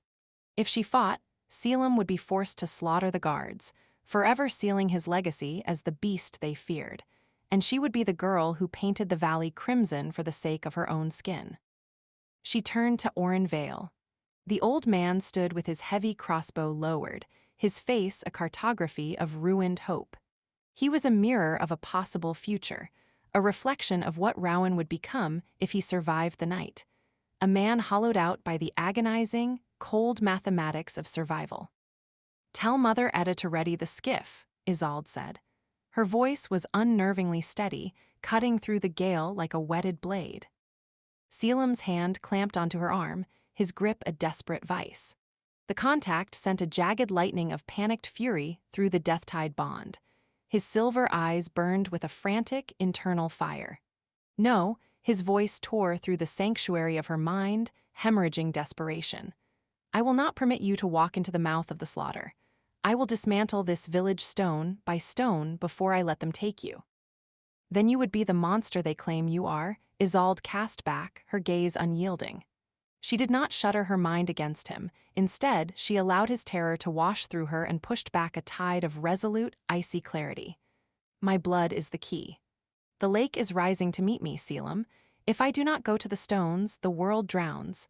We are going, but we are not going to surrender." Selim's jaw tightened until the bone gave an audible, sickening pop. He looked at her, at the pale, terrifying sovereignty in her eyes, and realized the girl from the purification cell was gone. In her place stood the architect of her own catastrophe. With a ragged, defeated exhale, he slowly withdrew his hand. An hour later, the funeral skiff sliced through the black, churning viscera of the lake. The storm had spent its rage, leaving behind a silence so absolute it felt like a physical weight. Above, the 13th moon hung massive and livid, casting a bruised, silver pallor over the drowned marsh. Isolde sat at the prow, her heavy bridle lace sodden and gray. Selim sat opposite her, having allowed Oren and the chapel guards to bind him in ceremonial iron, chains as thick as a man's wrist, bolted directly into the floorboards. It was a hollow theater. They both knew he could shatter the links in a heartbeat. But the illusion of his subjugation was the only thing keeping Mother Etta's hand steady until they reached the center. Etta stood at the helm, her features set in a mask of triumphant, holy serenity as she chanted the burial rites. She believed she had won. She believed the gears of the world were finally grinding back into their rightful, cruel alignment. Isolde watched the ink-black water slide past the hull.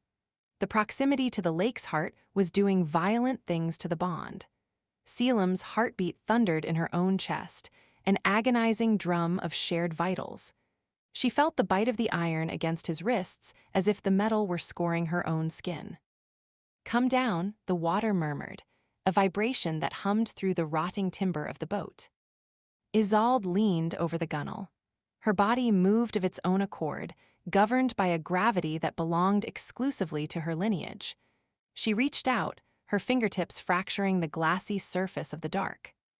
The lake remembered everything, and the moment she touched it, the water forced her to remember too. Her vision splintered. The skiff, the moon, the man, all of it was torn away. She is standing on the shore, but Mirewake is a ghost not yet born. The land is wild, a cathedral of ancient, towering pines. She looks down at her hands and finds them slick with blood, her own blood. She clutches a jagged knife of obsidian.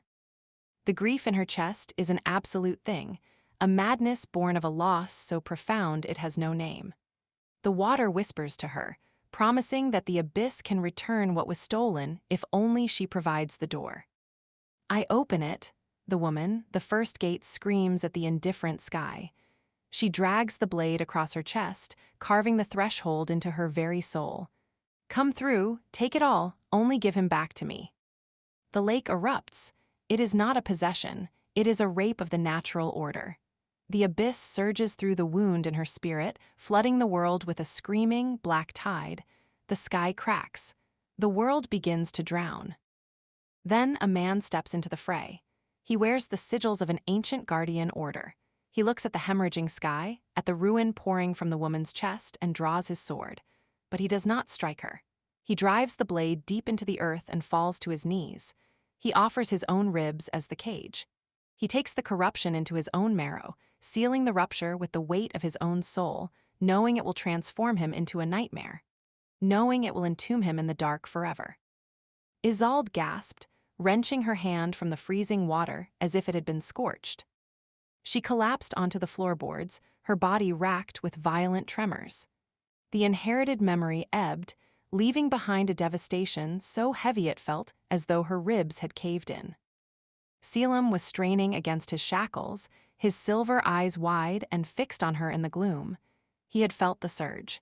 He had seen the truth through the bridge of their souls. Isolde, he rasped, his voice a low, agonizing scrape of sound. It was us, Isolde whispered, her voice breaking. The tears were hot, carving tracks through the salt on her cheeks. The chapel lied. They said the world broke because of human sin. They said you were the punishment, but it was my blood. The first gate didn't fail to hold it back. She invited it. She tore the world open because she couldn't bear the silence. She looked at Selim, at the heavy iron biting into his throat and wrists. The final, terrible piece of the mythos clicked into place, a truth so sharp it cut her to the bone. You didn't choose the chains to protect the village from the abyss, she choked out, the guilt suffocating her. You chose them to protect the village from her asterisk. From my family, you became the lock because my bloodline broke the door. Selim stopped fighting the iron. He went deathly, terrifyingly still. The mask of the calculating aristocrat fell away, replaced by the raw, wounded exhaustion of a man who had carried the sky on his shoulders for a century. I was the captain of the drowned pack, he said softly, the confession bleeding across the telepathic bond and the physical air in a single, mournful note. It was our oath to guard the threshold. When your ancestor carved herself open, the abyss nearly swallowed the world. There was no ritual to undo it. The only way to stem the tide was for a living vessel to swallow the overflow and chain himself in the dark. Isolde sobbed into her hands. 100 years in an unlit vault, tortured, starved, and transformed into a nursery rhyme monster to frighten children. He had lived in a state of constant, agonizing war with the beast inside his own skin. And her blood had been the architect of his cage. You should hate me, she wept, her mind flooding the bond with the toxic weight of her shame. Every time you looked at me, you should have seen the reason you were buried alive. Why did you save me? Why didn't you just let them drown me? Selim surged forward as far as the iron would allow, his knees hitting the wood with a dull thud. He reached out, pressing his cold, chained hands to her face, forcing her to meet the luminous intensity of his gaze. Because the first time I felt your pulse in the water, the darkness went quiet, he swore, his voice fierce and trembling with a ruinous, absolute devotion. Because you are not your ancestor, Isolde. You are the girl who bled for me in the courtyard. You are the girl who kissed a monster in a bell tower. He brushed a tear from her cheek with a thumb, the iron links clinking a soft, metallic dirge. The bond roared between them. a beautiful, violent storm of shared agony and indestructible choice. "I took the chains to hold back what your blood let in," Selim whispered, pressing his forehead against hers. "And I would spend 1,000 more years in the dark if it meant I got to hold you like this for a single moment." Isolde gripped his wrists, leaning into the freezing metal and the burning heat of his skin. The guilt remained, but it was eclipsed by a love so profound it felt like a whetted weapon. They were doomed. They were magnificent. They were entirely, catastrophically entwined. "We are here." Mother Edda's voice sliced through the mist, sharp and pitiless. Isolde turned. Looming out of the silver haze ahead were the ancient standing stones, jutting from the black water like the broken teeth of a god. At the center of the ring, the surface was boiling, churning with the frantic anticipation of the deep. The 13th moon reached its zenith, aligning perfectly over the heart of the circle. The skiff ground against the submerged altar. The time for running had ended. Chapter 11, The Eclipse of the Heart. The standing stones were never meant to be a monument to the living. They were a cage, forged in the frantic, dying gasps of an era that refused to go quietly into the dark. As the skiff's hull shrieked against the black basalt of the submerged altar, the true scale of the ancient architecture rose from the depths. It was a ruined, circular amphitheater, a stone crown clawing out from the lake's deepest trench. At its center stood a massive monolith of jagged obsidian, pulsing with a low, sickening resonance that vibrated through the marrow of Isolde's bones and made her teeth ache with a phantom chill. Mother Edda moved with a terrifying, rhythmic precision, her commands cutting through the roar of the lake like a whetted blade. The guards dragged Selim from the boat, the heavy iron links of his chains singing a dirge against the slick, dark stone. They bound him to the central monolith, a sacrifice pinned to a needle. He did not struggle. Instead, he locked his silver eyes on Isolde, his chest heaving in jagged breaths. Through the bond, his presence was a heavy, frantic pressure against her mind, a drowning man reaching for a shore that was already crumbling. "Bring the bride to the vestry stone," Edda commanded. She did not look at Selim. She spoke as if the man were already a ghost, a mere prerequisite for the coming dark. The vestry stone was a shallow alcove hollowed into the ruin's flank, shielded from the biting wind and the churning, ink-black spray of the water. There, waiting upon a stone plinth, sat a lead-lined reliquary chest that had remained sealed for centuries. With a click that sounded like a snapping bone, Edda threw back the lid. Inside lay the final ceremonial garment. It was a mantle of woven silver thread, heavy and stiff, encrusted with ancient, yellowed pearls that looked like rows of dead eyes. It was designed to be draped over the bridal lace, a shroud of wealth for a body destined for the deep. Edda lifted the garment, her face illuminated by a terrifying, ecstatic devotion. As she draped it over Isolde's shivering shoulders, the weight was oppressive, smelling of stale incense, dry rot, and the lingering dust of an ossuary. "This is the mantle of the first gate," Edda whispered, her fingers smoothing the cold silver across Isolde's collarbones.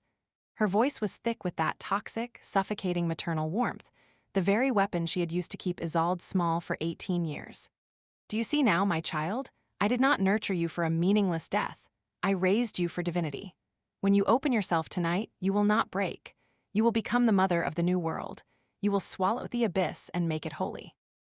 Isolde stared at the woman who had once combed her hair and hummed her to sleep, seeing finally the absolute, jagged madness beneath the piety. Mother Edda didn't want to save Mirewake.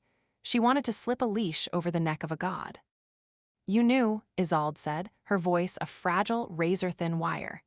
"You knew the monster was just a man. You knew he took these chains to save us." "A lock is only useful until one is ready to open the door," Edda replied serenely, unruffled by the accusation. She reached out, cupping Isolde's cheek with a hand that felt like parchment. His suffering was a necessary stasis, a way to preserve the world until a perfect vessel could be cultivated, until you were ready. Do not let his profane attachment sway you now, Isolde. You are already beyond him. Isolde lowered her eyes, her posture a perfect, hollow pantomime of surrender. "May I have a moment to pray, Mother? To sever my human ties before the eclipse takes them?" Etta smiled, an expression of chilling pride. "Of course, daughter, leave your fear upon the stone. The lake only has room for your emptiness."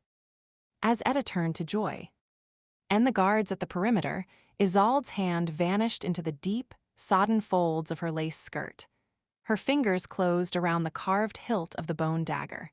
She had freed Selim with it once in the heat of a desperate night. Tonight, she would use it to rewrite the ending of the world. While the guards busied themselves tracing salt lines along the water's edge, Isolde slipped from the alcove. The heavy silver mantle dragged across the wet basalt like a metallic tail as she moved silently toward the central monolith. Selim was on his knees, his arms pulled taut by the iron bolts. The 13th moon hung above, casting a bruised, hollow light over his aristocratic features. When he saw her approaching, the agony in his expression was so profound it felt like a physical blow to her chest, knocking the air from her lungs. She dropped to her knees beside him, heedless of the freezing water soaking into her heavy skirts. "Isolde," he rasped, straining against his bonds until the iron groaned. "You shouldn't be here, if she sees you touching me." "There are no more lies, Selim," Isolde interrupted, her voice fracturing. She pressed her palms flat against his chest, feeling the frantic hammer thud of his heart. The bond ignited instantly. It wasn't the feral, chaotic explosion of the bell tower, but something far more devastating, a deep, hollow ache. It was the unbearable grief of two souls standing at the precipice, realizing that only one could walk away. "I have the blade," she whispered, leaning in until her lips brushed the shell of his ear. The scent of him, ozone, pine, and wild places, cut through the stagnant rot of the lake. "When the moon aligns and she begins the chant, I will cut the runes on the stone. We can shatter the altar. We can end this." "You cannot break the stone, Isolde," Selim replied, his voice vibrating with a terrible, fatalistic certainty. He turned his head, pressing his face into the crook of her neck, inhaling her scent as if he were trying to memorize the very concept of life. "The altar isn't the stone. It's you. The water is already rising. The deep bride is already standing in your shadow." He pulled back, his silver irises glowing with an unnatural, blinding intensity. The beast within him was thrashing, screaming to be unleashed to slaughter the world, but the man held the reins with the last, bleeding shreds of his sanity. "You must kill me," he commanded softly. Isolde recoiled as if struck. "No." "Listen to me," Selim begged, his pride stripped away, leaving only the raw core of his devotion. He leaned forward, forcing his chest against her hands. "I am the lock. If I die before the door is thrown open, the structural logic of the ritual collapses. The energy will backlash. It will drown these ruins and Mother Etta with them, but the shockwave will seal the abyss for another century. You will live." "And you will be gone," Isolde sobbed, her fingers clutching his soaked shirt. "You spent 100 years in the dark for a people who hated you. I will not let you die chained to a rock like a beast." "I am a beast without you," he confessed, the bleeding truth of his soul pouring into her mind. "I am nothing but hunger and cold. You are the only light I have ever known. Let me die for you, Isolde, please. It is the only mercy I have left to give." "I don't want mercy," she cried, pressing her forehead against his. "I want you. If I kill you, I am only finishing the chapel's work. I am letting grief make my choices, just as they did. I won't do it." Selim let out a shattered sound, a sob that belonged to a monster who had finally found love, only to realize that love was a death sentence. He lunged against the chains, managing to wrap his massive, shackled hands around her waist, pulling her flush against him. They held each other in the shadow of the monolith, a devastating, intimate collision. Isolde could feel the exact shape of his despair, and he could feel the unyielding iron of her resolve. They had moved beyond fear, beyond the taboo of their natures. There was only this, the beautiful, agonizing reality of choosing one another in the dark. Above them, the clock of the universe ticked forward. The 13th moon reached the zenith, and a creeping, unnatural shadow began to bite into its silver edge. The eclipse had begun. The black water around the altar did not merely boil, it screamed. A profound, freezing shockwave ripped through the basalt. Selim gasped, his head snapping back as the ancient curse in his blood reacted violently to the celestial alignment. But it was Isolde who bore the brunt of the tide. The death-tide bond flared with a blinding, catastrophic white light. And then, with the suddenness of a snuffed candle, it went dead. Selim froze. The telepathic connection, the constant, comforting hum of her soul against his, was violently severed. He looked down at her, panic clawing at his throat. Isolde was rigid in his arms. The bone dagger slipped from her nerveless fingers, clattering uselessly against the stone. Her head was bowed, her dark hair a curtain shielding her face. "Isolde," Selim whispered, his voice trembling. Slowly, she raised her head. The girl who looked back at him wore Isolde's face, but the soul behind the eyes had been utterly consumed. Her sclera and irises were a uniform, Stygian black, gleaming like the surface of the lake at midnight. A preternatural cold radiated from her skin, frosting the silver threads of her mantle. When she smiled, it was not a human expression. It was a hunger as old as the earth, finally granted a mouth. She reached up, pressing her pale, freezing hands to Selim's jaw. "You kept the door locked for so long, little wolf," the deep bride whispered through Isolde's lips. The voice was a terrifying chorus, 100 drowned women speaking in a single, hollow echo from the abyss. "But the lock is broken now, and we are so very hungry." Chapter 12, The Bride of the 13th Moon. The smile on Isolde's face was not human. It was a geological rupture, a crack in the earth that promised only the violent swallowing of all things. Through the severed, dead space of their bond, Selim stared into the pitch-black eyes of the woman he loved, realizing with a crushing, absolute horror that he was too late. The door had not just opened. It had been torn off its hinges. "How small you are," the deep bride whispered, caressing his jaw with Isolde's frozen fingers. The voice was layered, a chorus of drowning women vibrating from deep within Isolde's chest. 100 years of holding your breath in the dark, pretending you were strong enough to keep us out. But the lock always rests, and the water always wins. "Isolde," Selim choked out, ignoring the ancient entity entirely.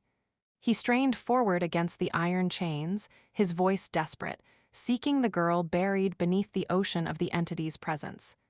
"Isolde, listen to my voice." "She cannot hear you," the entity purred, leaning closer until the frost radiating from her skin numbed Selim's lips. She surrendered. "Behold the true salvation." Mother Edda's voice rang out across the submerged amphitheater, cutting through the roaring water. She waded toward the central monolith, her golden lantern raised high against the bruised, eclipsed light of the 13th moon. She was flanked by the terrified, trembling chapel guards, but Edda herself was completely devoid of fear. She was radiant with madness. "The vessel is filled," Edda cried, throwing her arms wide to the churning lake. "The Deep Mother has returned to the threshold. Now, Holy One, take the beast, consume the lock and finalize the opening, remake the world in your holy image." The deep bride turned Isolde's head slowly, the black eyes fixed on Mother Edda. For a brief, terrifying second, the entity seemed to consider the priestess, amused by the hubris of a mortal who thought she could command the abyss. Then, the entity reached down and picked up the bone dagger Isolde had dropped on the basalt altar. Selim didn't brace for the strike. He didn't pull away. He looked directly into the black voids of Isolde's eyes and laid his soul completely, disastrously bare. "If this is the end," Selim said, his voice dropping to a low, intimate vibration that vibrated directly against the stone and bone, "then take me. I do not offer myself to the lake. I offer myself to you, Isolde. Consume me. Tear me apart. I am yours. I have always been yours." The deep bride raised the bone dagger. The heavy silver mantle of the first gate gleamed in the eclipse. But the blade did not fall. Deep inside the suffocating, pitch-black ocean of the possession, Isolde heard him. She was drowning in an eternity of inherited grief, 1,000 years of dead brides screaming for revenge, and the ancient, primal loneliness of the abyss itself. It was a hunger so vast it obliterated thought. The deep bride didn't want to destroy the world out of malice. It wanted to consume it out of a desperate, starving need to be held. It was the exact same hunger Isolde had felt her entire life. But it was hollow. Isolde felt the freezing blade in her hand. She felt the entity preparing to drive it into Selim's chest to shatter the final barrier. No, Isolde thought. The word was a tiny, insignificant spark in the dark. But the spark caught on the memory of the bell tower. The taste of ozone and blood, the agonizing heat of Selim's mouth, the profound, undeniable truth that she was not alone and she did not have to be empty to be loved. No, Isolde forced her consciousness violently upward, fighting against the crushing pressure of the abyss. She didn't try to push the deep bride out. That was Mother Edda's lie, the idea that purity meant emptiness. Instead, she did the exact opposite. She grabbed the entity's massive, ancient hunger, and she bound it to her own. In the Fies, Eichel world, Isolde's hand began to violently shake. The bone dagger trembled inches from Selim's chest. A jagged, ragged breath tore from her lips, her own breath, hot and desperate. Isolde, Selim breathed, his silver eyes blazing with sudden, blinding hope. I choose you, Isolde gritted out. The pitch-black color of her eyes rapidly fractured, her natural irises bleeding back through the dark like cracking ice. With a scream of pure, agonizing exertion, she violently threw the bone dagger aside. It skittered across the wet stone and fell into the boiling lake. Mother Edda gasped, her triumphant smile collapsing into horror. What are you doing? Complete the rite, strike him. Isolde didn't look at her. She lunged forward, grabbing Selim by the lapels of his soaked shirt, and smashed her lips against his. She didn't ask for permission. She didn't seek purity. She violently re-engaged the death-tied bond, throwing the doors of her soul wide open. The impact was a cataclysm. The severed tether between their minds slammed back into place, but this time, Isolde did not use it to siphon the darkness out. She used it to pull the deep bride entirely inside the closed circuit of their love. The entity screamed, a terrifying, cosmic sound of confusion and rage. It tried to break the physical world, to flood Mirewake, but the geometry of the ritual had been fundamentally rewritten. Isolde was no longer a submissive vessel opening outward to let the abyss drown the world. She was an active agent, pulling the abyss inward, into the unbreakable, ruined cage of the death-tied bond.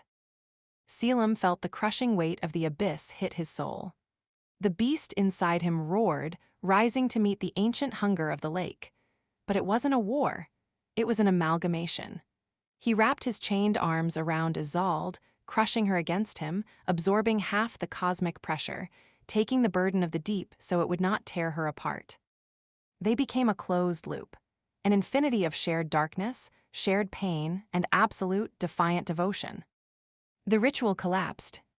Without the outward flow of energy, the black water of the lake suddenly lost its supernatural gravity. The 60-foot swell that had threatened to swallow Mirewake lost its tension. With a deafening roar, the lake violently recoiled. The water crashed downward, draining from the ruins with the force of a collapsing dam. Mother Edda screamed as the backwash hit the submerged altar. The chapel guards dropped their weapons and scrambled for the higher stones, but Edda refused to let go of her golden lantern. She reached out, her face twisted in a mask of furious denial, trying to command the receding god. The black water swallowed her. It dragged the architect of the false doctrine down into the deep, taking her to the very abyss she had tried to control, until her screams were replaced by the violent churning of the mud. At the center of the altar, the massive basalt monolith could not withstand the terrifying, concentrated pressure of the redirected bond. A web of glowing, silver cracks shot through the ancient stone. With a sound like a thunderclap, the monolith violently shattered. The heavy iron chains binding Selim exploded into shrapnel. The shockwave threw them both to the hard, wet floor of the amphitheater. Silence fell over the lake. The 13th moon slipped past its eclipse, bathing the ruined, muddy basin in a pale, quiet light. The drowned pack and the dead brides were gone, sinking back into the silt, their debt finally cancelled by a gate who refused to bleed for them. Isolde lay on the stone, gasping for air. Her chest heaved, the heavy silver mantle stained with mud and sweat. She felt entirely, brutally human. A large, freezing hand gently touched her face. She opened her eyes. Selim was leaning over her. He was completely free of his chains for the first time in a century. The feral, predatory light in his silver eyes was still there. The monster had not been cured, but it was quiet, tempered by a profound, overwhelming awe. "You didn't kill it," he whispered, his thumb tracing her cheekbone, feeling the rapid, steady beat of her pulse. He could feel it in his own chest, a perfect, heavy rhythm. The bond was permanent now, a permanent scar on both their souls. "You swallowed it." Isolde pushed herself up, her muscles aching with a bone-deep exhaustion.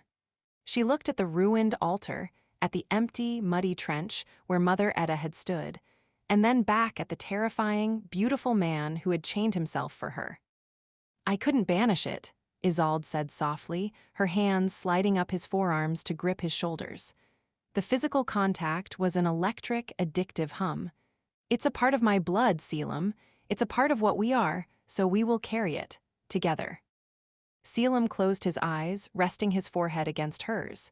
He let out a long, ragged breath, the tension of 100 years finally leaving his massive frame. He was a monster. She was a haunt. De-gate, but in the dark, they had forged their own salvation. He wrapped his arms around her, lifting her from the cold stone, holding her against his chest as they looked out over the receding waters. Mirewake was ruined, but it had survived. Isolde leaned her head against his shoulder, closing her eyes. She had won. She had reclaimed her personhood, saved the man she loved, and rewritten the cruelest law of her world. She was safe. But as she took a deep breath of the cold marsh air, she felt a slow, rhythmic throb deep in the center of her chest. It wasn't her heartbeat, and it wasn't Selim's. "Well done, little gate," a voice whispered softly in the darkest, quietest corner of her mind, thick with the scent of black water. "We have all the time in the world now." Isolde tightened her grip on Selim's coat, staring into the dark. The world was not clean. The abyss was not gone. But as she felt Selim's arms tighten around her, pulling her closer, she decided she didn't care. Let the dark whisper. She was no longer afraid of the deep.